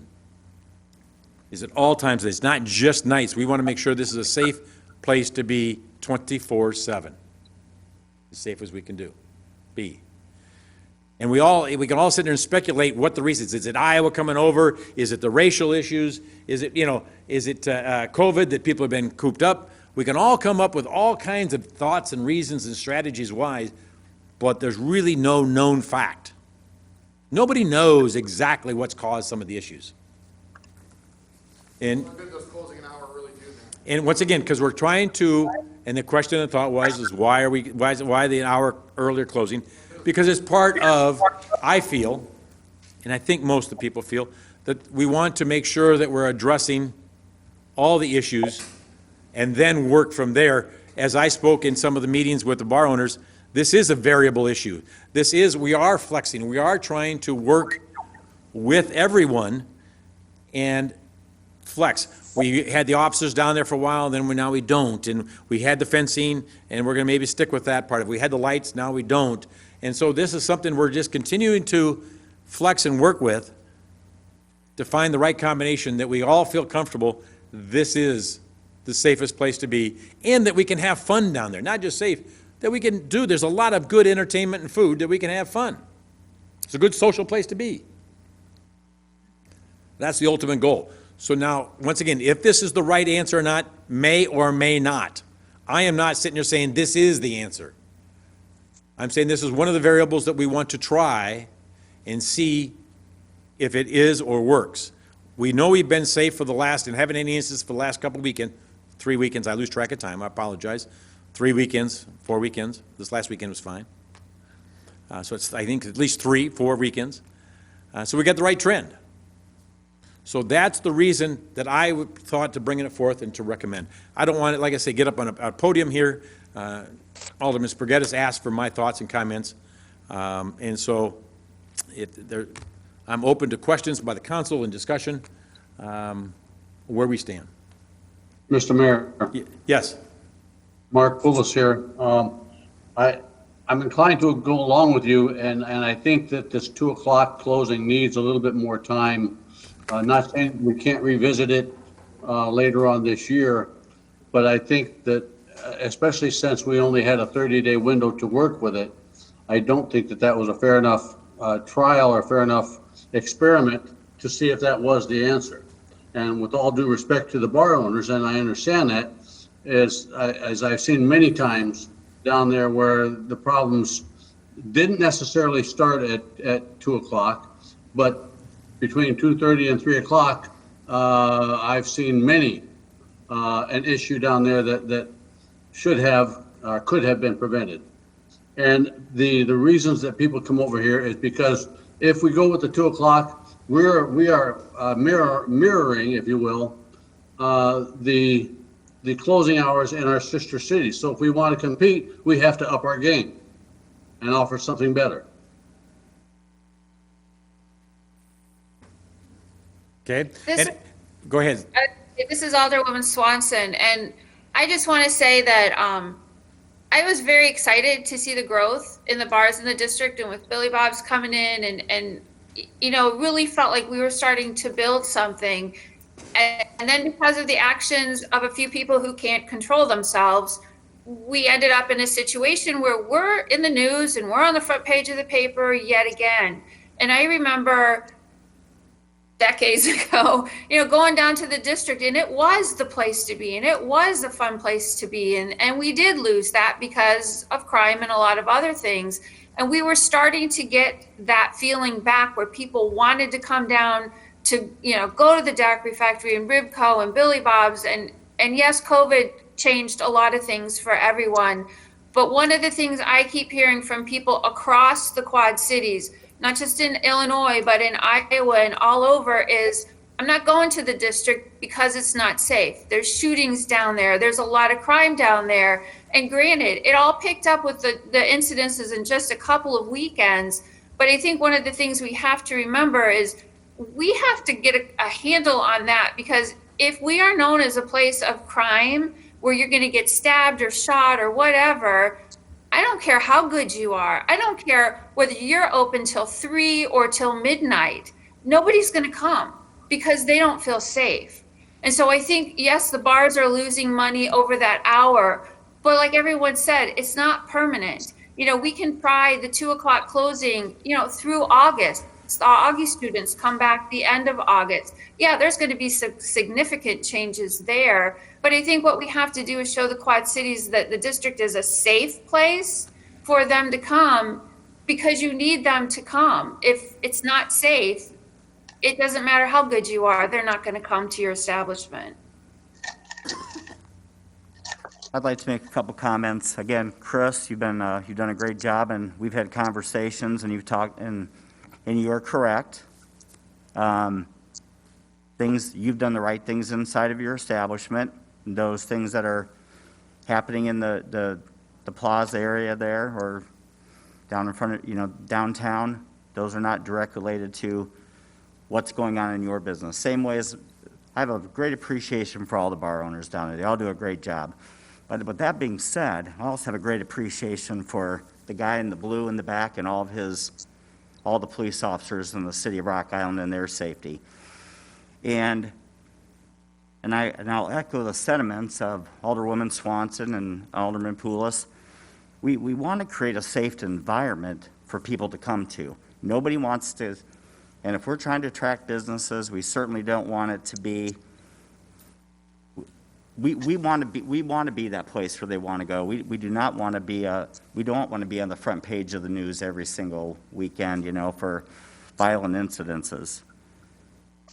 So I guess with all that being said, unless there's anything else, I would like to make a motion to amend the motion to include revisiting this in 3 months' time. We have to vote on the current motion before we do anything. We have to what?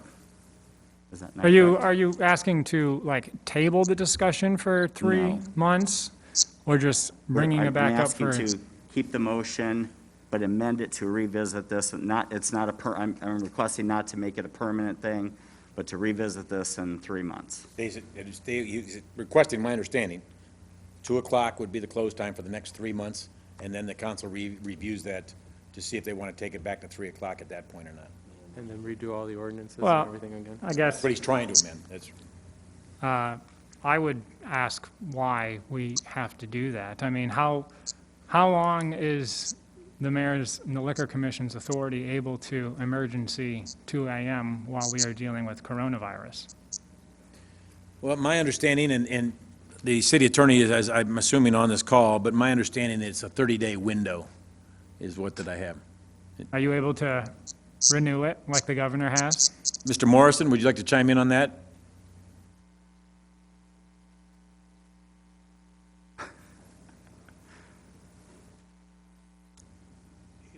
Dave Morrison, are you there?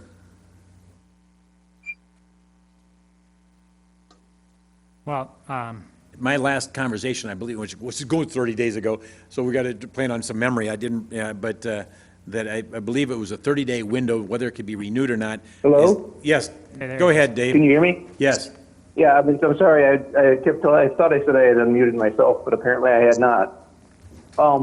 Yeah, so the reason why I thought that we should bring it before council is because I did not want to run the risk of them saying, hey, you're re-extending something that's untested and so forth. I thought it would be more appropriate if it came before council to make that determination.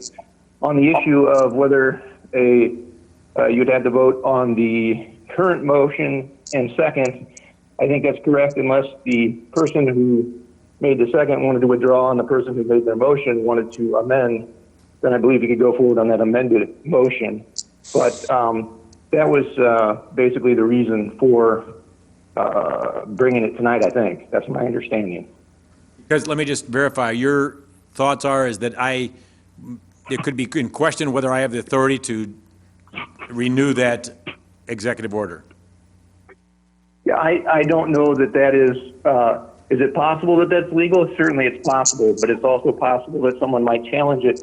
We've seen some of the governor's actions challenged, and at least at the district court level, at least in one case, that was not, it was overturned. Now, of course, that's going to go to the appellate court. The appellate court will make a decision whether or not that was correct or not.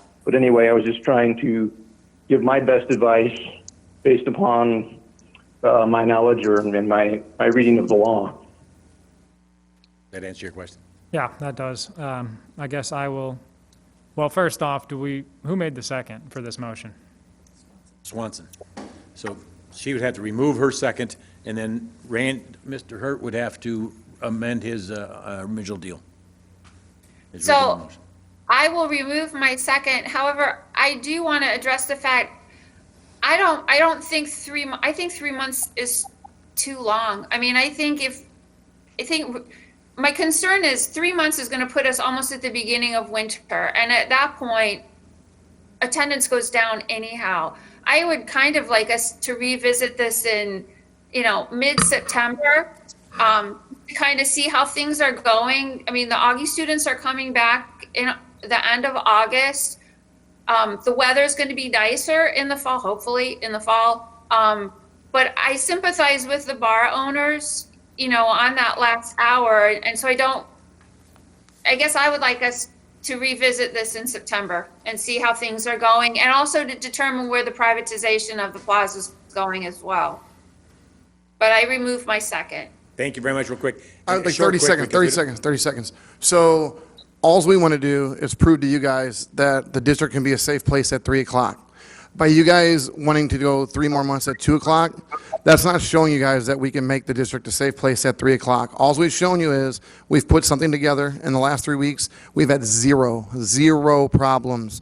Let us continue that at the 3 a.m. for 2 months to show you guys the district can be a clean place at 3 a.m. If you don't let us show you that, how will you ever get us back to 3 a.m.? Thank you. Thank you. Now, so the second, it is your amendment to make however you wish, whether it's to table it, whether it's to shorten it, whatever it is.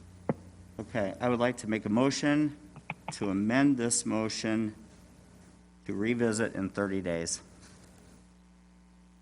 I second. All right, we have a motion and a second. The motion is to put this in place for the next 30 days and then be revisited, whether to put it back to 3 o'clock or not.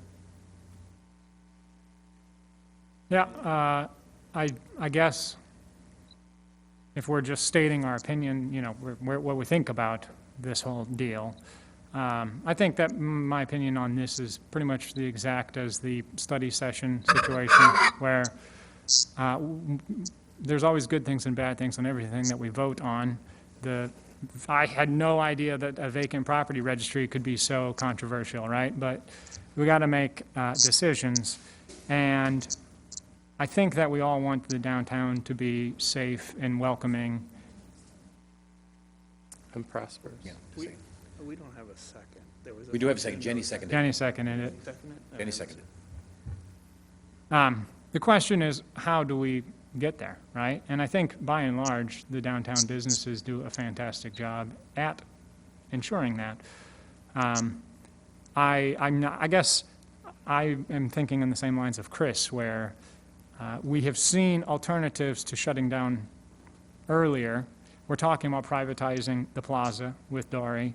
We have all of these balls up in the air talking about how do we address this thing, and I'm not sure that we should be making permanent changes. So I appreciate Alderman Hurt's amendment. I guess if it were my, if I had a magic wand, I probably wouldn't do this at all. But I appreciate the thought. And so I think that there are far better ways that we can ensure the downtown is safe than limiting 1 hour worth of business in the downtown.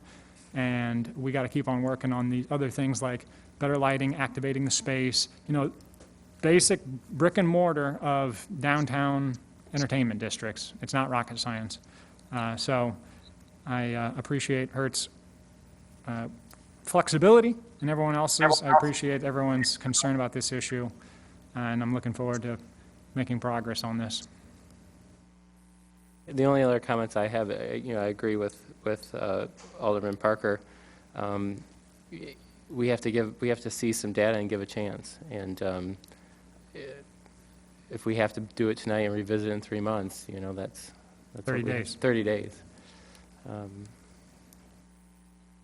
Yeah. So your feelings is to leave it at 3 for the next 30 days and revisit it again?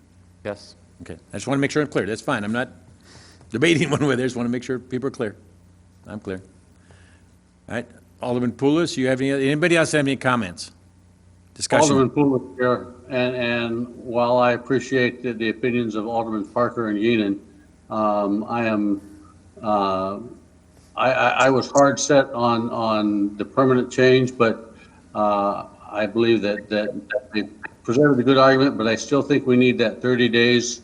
As Alderman Hurt hadn't made a motion, we need at least that 30 days to maybe cement the safety of the district. Okay. I would like to actually, real quick, not to belabor this, but this is a big issue.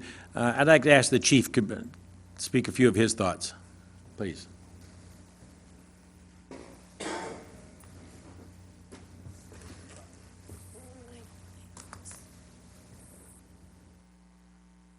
I just want to give the council another perspective, and so you understand part of what our position is. So it's been almost 28 years that I've spent in policing, and the story of the district has continued to be the same. The demands on the police department continue to increase throughout the night. So we go from 1 to 2, calls for service increase significantly, and then from 2 to 3, they at least double or a little bit more. We look at the number of cars that are coming across the bridge at 2 o'clock in the morning, and we're counting hundreds of cars that come across the bridge during that time frame at 1 o'clock in the morning. Same conclusion that I'm talking about tonight has been drawn by every other chief of police before me. And that is the issues in the district are from 2 to 3. And the demand on police services basically requires that we put all available resources in the district and leave the rest of the city very lightly policed, if policed at all. We've literally gone through hundreds, well, I shouldn't say hundreds, that's an exaggeration, let me correct that, dozens at least of different measures that we've tried to implement in the district over the years to address the issues. It was the district service assignment where the bars had to pay a surcharge fee for police officers in the district. They didn't want to pay that fee. That went away. It was TIPS training that was required for everybody. It was cameras. It was the district patrol unit.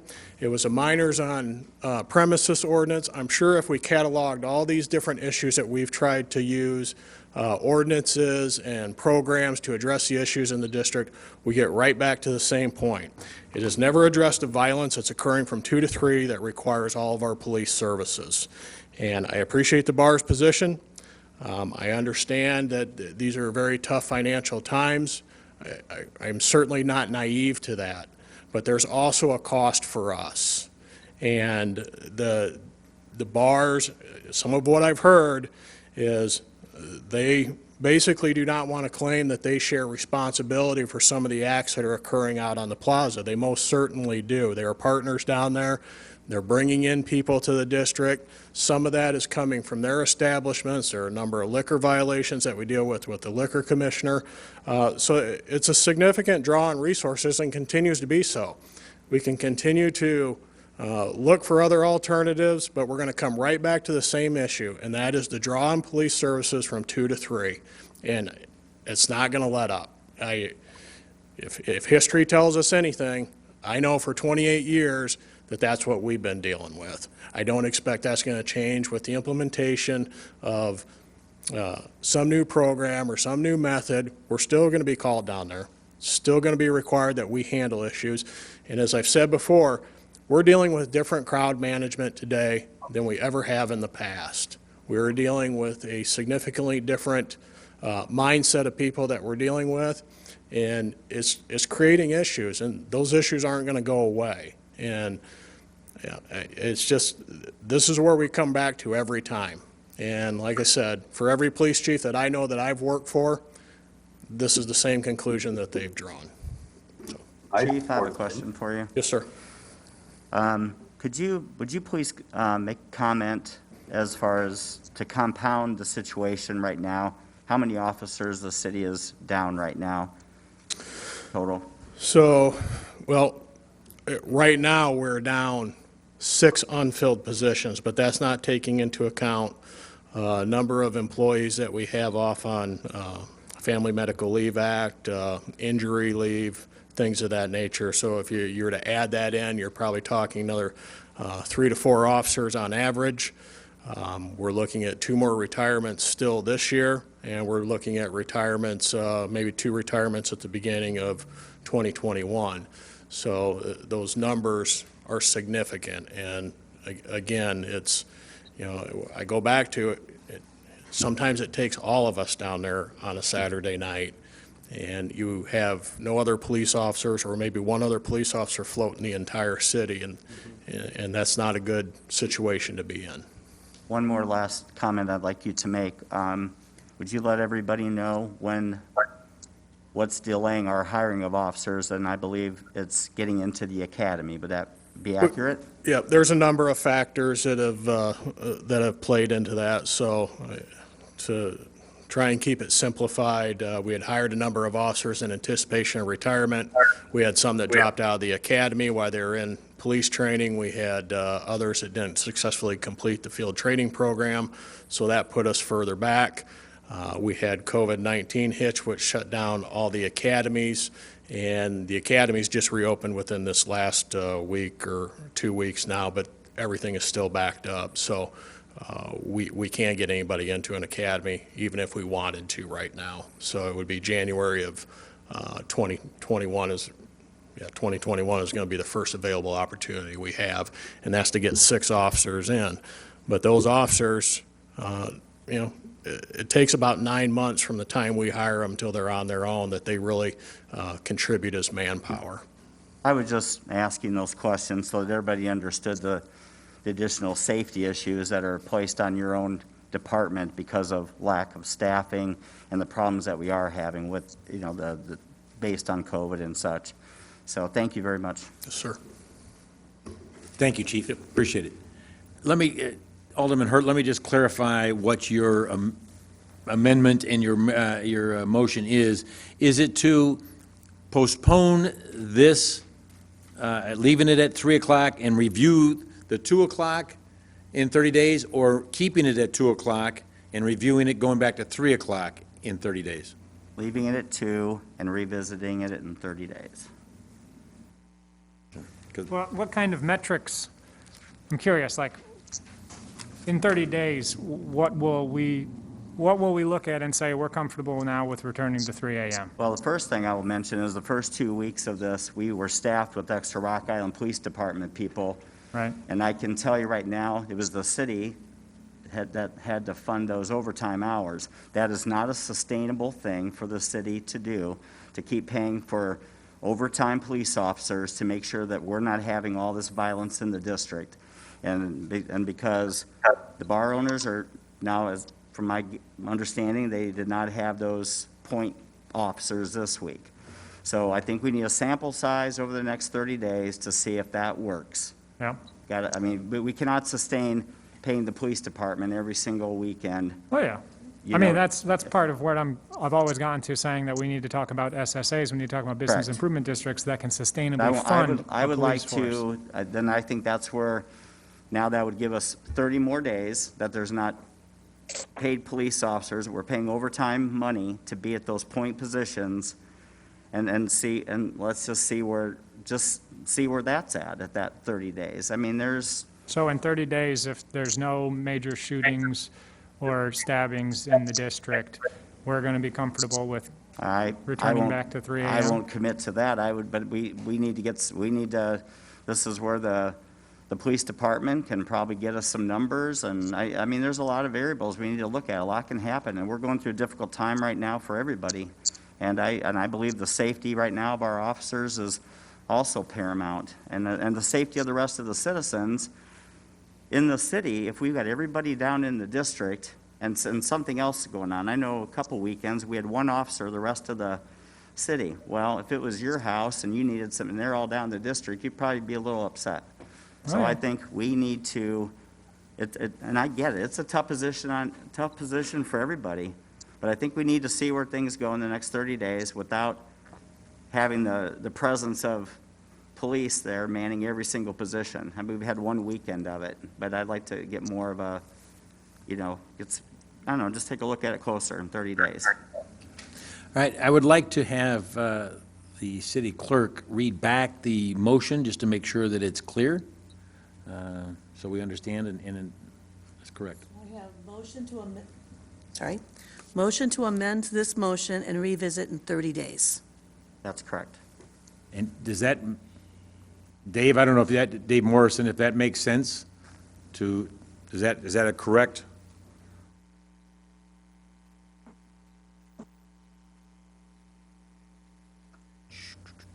I mean, we're basically saying that in 30 days, the city council meeting, this same motion is going to be on the agenda for another vote? Is that the idea? Correct. But your 2 a.m. drops off. Your 2 a.m. order drops off. My 2 a.m. drops off the end of this month, in theory. Right. Or the 3rd, actually technically 3rd of Fine. August, but it's 30 days, but immaterial. This takes place over it, and it stays at 2 o'clock for the next 30 days, and we address it in the city council at that time. What the motion or amendment, or how it would read, I have to think about that for a second to answer that question. I gotta.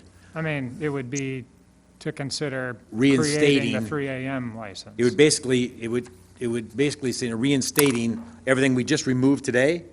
It would be to reinstate that, that verbiage, to go back to where we were. Would the city council just pass an ordinance that prohibits the 3 a.m. license for the next 30 days? And we effectively have the same idea? No, because then at the end of that, it goes back to 3, and I don't know if I'm comfortable with it going back to 3. I will tell you that I am not comfortable with it because I've been on the other end of that, being the lone officer when everybody else was down in the district. And when you're the lone officer out there and something bad happens and you've got nobody to back you up, that's not good for the city. It's not good for the officer and his family. It's just a bad situation. Well, I think the other thing we have to be aware of is, so we had an issue in July, and then we paid extra money to have extra police down there, and we didn't have an issue those 2 weekends. This last weekend, we didn't have an issue down there. Let's see how it goes. I mean, if we don't have an issue, then that's one thing. But the other thing is, if everybody's closed at 2, the reality is the bars are closed at 2 everywhere. And so if you have a bar you want to go to, you're going to go to that bar earlier because you know it's going to close at 2. I mean, I think there's a lot going on here, but I think one of the things we have to do is ensure that people come to the district and they're safe and they feel safe, because otherwise they aren't going to come. So I think by saying, hey, we're only going to do it for 30 days and it's automatically going to revert back is not my intention. I would like to gather more data on it closing at 2 without a heavy police presence down there, to just see, are we going to have problems now between 1:30 and 2? Or are we going to have no problems because everybody's closed at 2? And I appreciate the bar owners, dilemma that they're in, but I also get a little bit frustrated that I'm going to close my bar and take it to Davenport, because the reality is, okay, fine, you still have to close it too. Okay. Well, yeah, So- I mean, Alderwoman Swanson, that I think that's what the intent is, to revisit it in 30 days, not to, I mean, we have closed bars in my ward at 2, at 1, right? And is it changing the downtown? I mean, we've tried this before, and it just shifts it to different locations, right? I mean, It may have shifted, when we did close one, we made it at 1 instead of 3. I know. It may have shifted some of the, to either downtown or other cities, we don't know, but that is a possibility. Yeah, it shifted it downtown. So it shifted to downtown, so we need to now shift it, get rid of it preferably, and/or shift it, but get rid of it.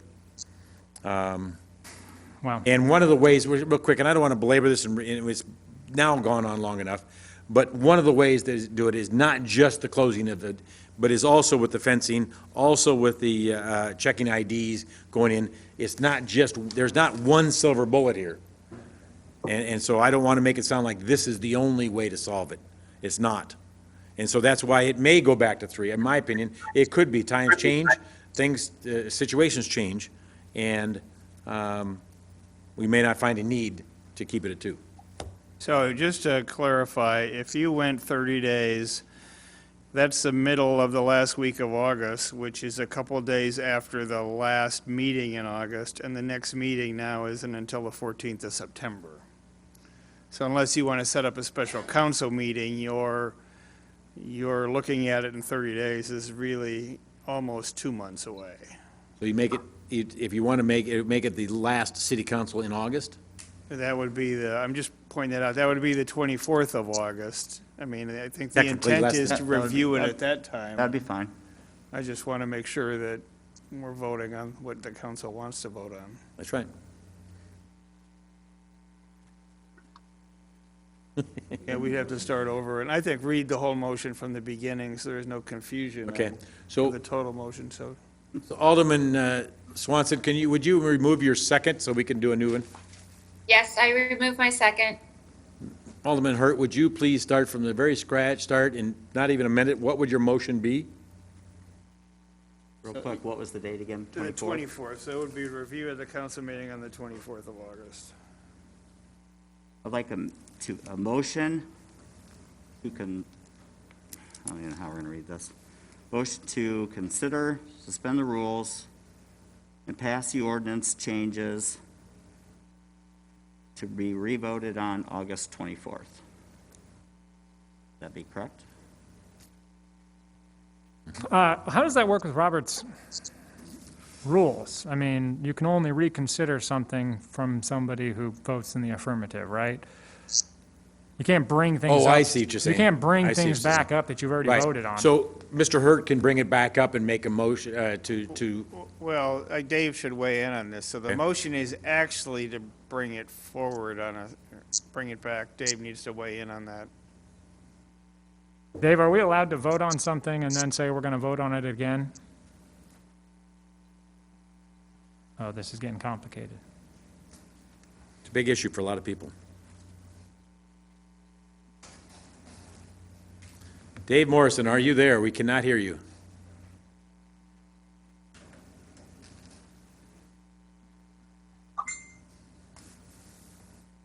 Okay, can you hear me now? Yes. Okay. Yeah, you can have a reconsideration, but in this case, I believe that he's just talking about making the change to the ordinance. Someone on the prevailing side, you are correct, can move to reconsider what was voted on. So that is correct. So I don't think there would be a problem with stating it in your motion, as opposed to, conversely, you could not state it in the motion, and then Alderman Hurt could wait till the 24th and make that motion at that time. But I'm guessing that's going to make people uncomfortable, because they're going to wonder, is that really going to happen or not? Got it. Just wanted to make All sure right, that we so you could- confirmed that it stands. That works. Okay. All right, now I need a second. Swanson seconds. It's been moved and second. I hate to say this again, is there any discussion? I guess, yeah, no, I do not intend to vote in favor of this motion, simply on the grounds that I don't think that we should be permanently changing it. I think we should temporarily keep it at 2, and then make a decision as to whether we want to permanently change it, not permanently change it and then come back to revisit it. I appreciate everybody's flexibility and thoughtfulness, but I don't think that this is the best way to solve our issue. And I think having a full council to vote on this is important too, and we know that Alderman Clark is not available to be here tonight too, so making something permanent. Yeah, that could take several months before that happens, but yes. Yeah. That's correct. I'm not, this could be months, more than 1 month. And just so that everyone knows, on this, we're talking about suspending the rules and passing the ordinance, so we're talking about a supermajority of the full council. So in other words, 5 votes is what it will take if it's going to pass. Uh-oh. Okay? It is what it is. Better withdraw. What's that? I mean, respectfully, this is not going to pass if we suspend the rules. There's 6 of us here. So if 5 people vote for it, it passes. If not, it doesn't pass. Yeah, okay. That's the way the rules go. No, I know, I got yelled at by the beekeeping ordinance thing, if you recall. All right. I'm going to call for roll call. Seems like the same play. Alderwoman Swanson? Yes. Alderman Parker? No. Alderman Poulos? Yes. Alderman Geenan? No. Alderman Hurt? Yes. Alderman Spargettis? Yes. Fails. 4-2, motion does not carry. There we go. All right. We are going to now move on. Well, that makes, I got a question. So what does that mean? Does it mean it reverts back to 3 a.m.? yes. That's really unfortunate. Was that a vote on the main motion or an amendment to the main? No, it was all put in one. He amended, It was a new motion, so it was the brand-new motion. There was no amendment. So if you are considering, it takes 4 votes. If you're considering in suspending the rules to put it into effect immediately, then it would take 5 votes. So at the end of your emergency 30-day, it goes to 3 o'clock. 3 o'clock. Correct. So do you need 25? Unless we want to challenge it and I do it again, but who knows? Well, yeah, I mean, unless the city council wants to pass an ordinance temporarily prohibiting the 3 a.m. license, We can't do it tonight. no. So let's move on. It makes the next issue somewhat mute. So we're item number 25. Report from the mayor's office recommending amendments to Chapter 8, Division 4, Section 8232, vendor permits, and Division 6, Section 8234, prohibited activities as they pertain to 3 a.m. alcoholic liquor license extended option. So what are my options here since the other one failed? In theory, we can close these people at 2 o'clock and not the bars, but that's all it would do. That's the vendor and loitering. Vendor and loitering. I guess loitering be defined loiter, but, so it is loitering also. But those people would have to be out by 2. Well, that's kind of unfair to them if we're going to let the bars stay up until 3. So I guess I move to not consider passing the ordinance. Second. Moved in second. Any discussion on that? Mr. Tweet, did you want to say something? No, I was just going to say no one could make a motion, and then Right. it would just Die. die for a lack of a motion. But since a motion's been made, you may as well vote on it. All right. Well, I mean, it is important if we just let it die, it can be brought back up. If it fails, then that makes it a little bit more complicated to bring it back up if we want to do that in the future. Yeah, someone who voted in favor would have to bring it up to bring it There's going to be most back people up. who vote in favor of this, so anybody can bring it back Yeah, up. that's fine. I'm fine Okay. with whichever way. I just want to make sure All right. everybody understands. Roll call. Alderwoman Swanson? Yes. Alderman Parker? Aye? Alderman Poulos? Nay. Alderman Geenan? Aye. Alderman Hurt? Yes. Alderman Spargettis? I'm not sure I understand the motion. Motion not to consider suspend the rules and pass the ordinance. It would not change anything. Yes. 5-1, motion carries. Thank you. Item 26. Report from the mayor's office regarding the appointment of John Wright to the Fire and Police Commission to fill a vacancy. Alderman Poulos would make a motion to approve the appointment as recommended. Second? Moved in second. Any discussion? Yes, Alderman Poulos would like to, having worked for then Chief Wright, a man of very high integrity, and I think he would bring a lot to the Police and Fire Commission, an already very well accomplished Police and Fire Commission considering the members that are on there. So I would commend the selection, or at least the recommendation for Chief Wright. I will echo that sentiment. Okay. Roll call. Alderwoman Swanson, Yes. Alderman Parker, Aye. Alderman Pulis, Aye. Alderman Geenan, Aye. Alderman Hurt, Yes. Alderman Spargettis. Yes. 6-0, motion carries. Item 27. Report from the city clerk's office regarding an activity permit application from Rock Island High School to hold their annual homecoming parade on Friday, September 25th, 2020, from 1:30 PM to approximately 2:45 PM. Alderman Spargettis moves to approve the event as recommended. Alderman Pulis, second. Moved in second. Any discussion? Alderwoman Swanson, Yes. Alderman Parker, Aye. Alderman Pulis, Aye. Alderman Geenan, Aye. Alderman Hurt, Yes. Alderman Spargettis. Yes. Motion carries. Item 28. Report from the city clerk's office regarding an activity permit application from the Irreverent Warriors to hold a local Silkies hike on Saturday, August 22nd, 2020, from 8:30 a.m. to 5 p.m. as part of their continuing efforts to bring veterans together using humor and camaraderie to improve mental health and prevent veteran suicide. Move to approve the event as recommended. Second. Alderman Spargettis seconds. Moved in second. Any discussion? Roll call. Alderwoman Swanson, Yes. Alderman Parker, Aye. Alderman Pulis, Aye. Alderman Geenan, Aye. Alderman Hurt, Yes. Alderman Spargettis. Yes. 6-0, motion carries. Item 29, other business. Anybody have anything for the good of the cause?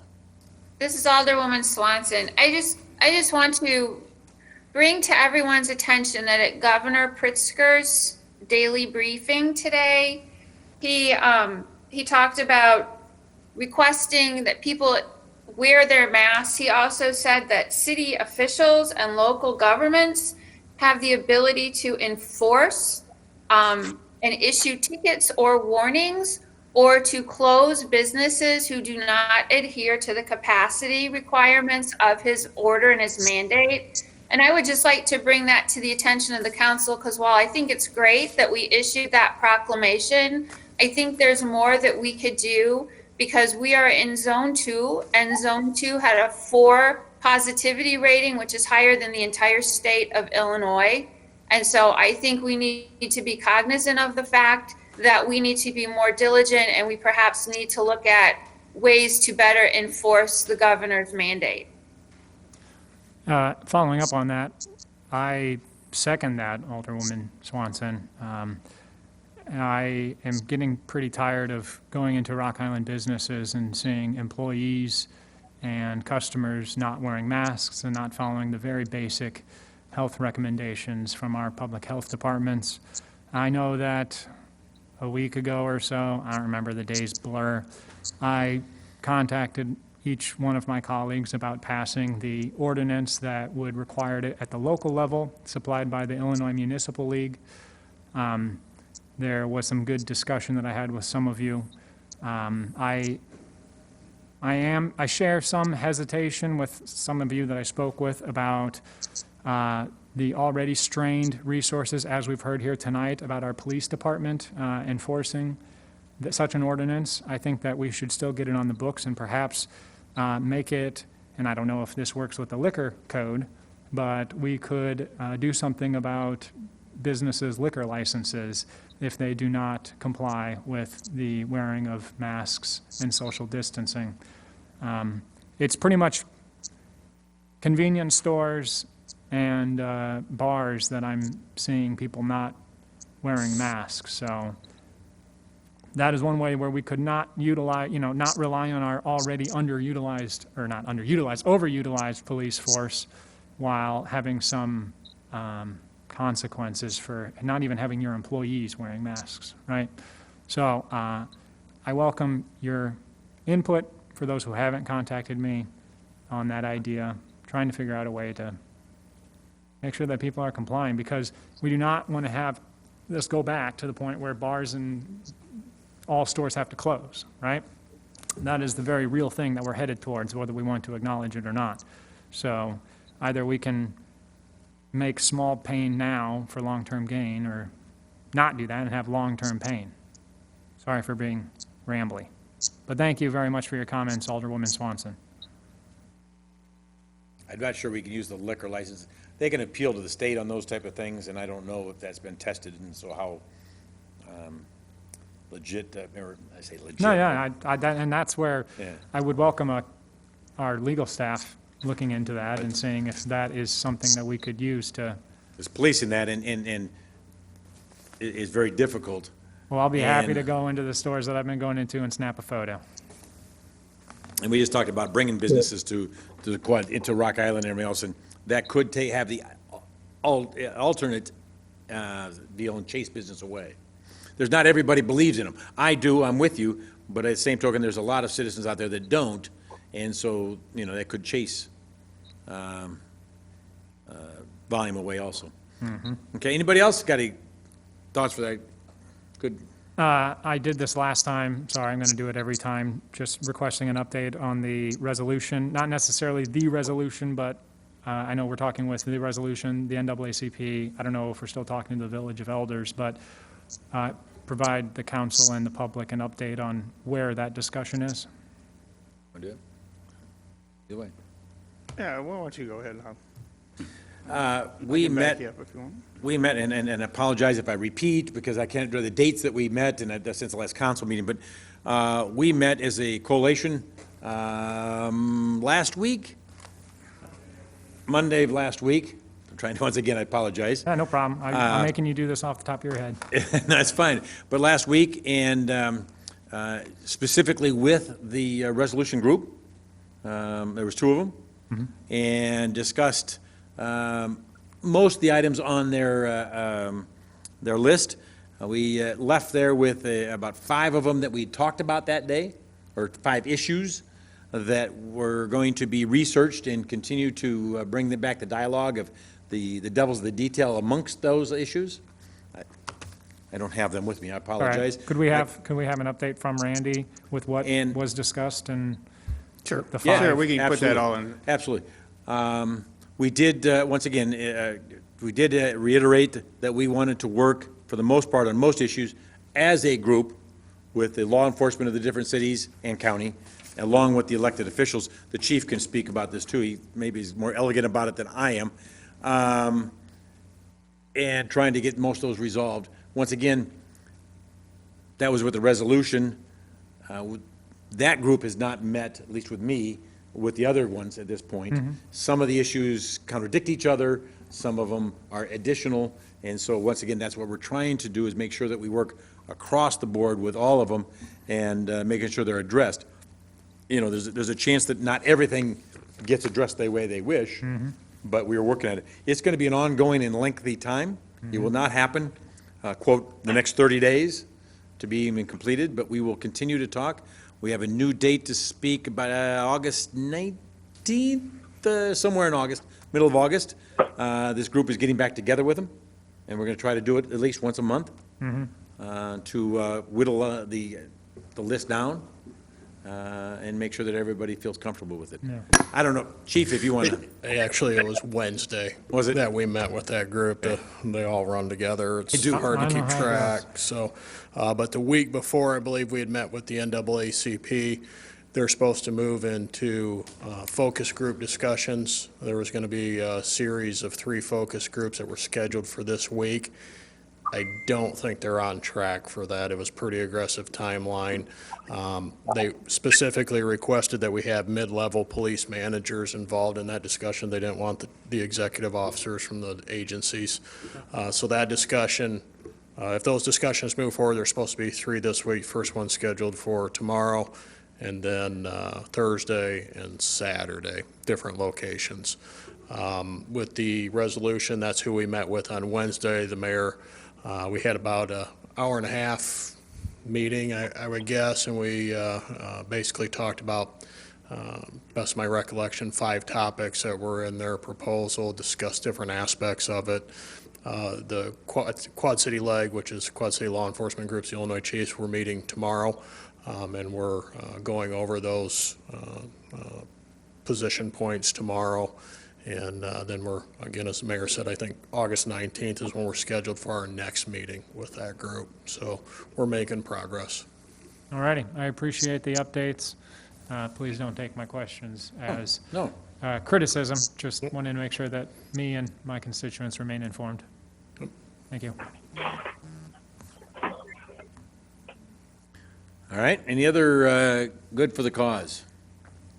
Those that are on the phone? I guess one last one, and not to I guess I want to make a big deal, but I guess I put our prayers out there for Alderman Clark. He's going through some major issues. Tomorrow, I think, is his major surgery. And so we need to put our prayers out for his speedy recovery and back here to serve the public. So. One last thing real quick. I'd like to remind everybody, maybe watching or listening, we're having a couple cleanup efforts on August 8th, downtown Rock Island and also at Sunset Park. Both events are listed on the city webpage. Yep. Sorry. Yep. Very good. All right, we are to item number 30. Motion to adjourn for Monday, August 10. Second. Move to second. I assume there's no discussion. I do need a roll call. Alderwoman Swanson. Yes. Alderman Parker. Aye. Alderman Poulos. Aye. Alderman Geenan. Aye. Alderman Hurt. Yes. Alderman Spargettis. Yes. 6-0, motion carries.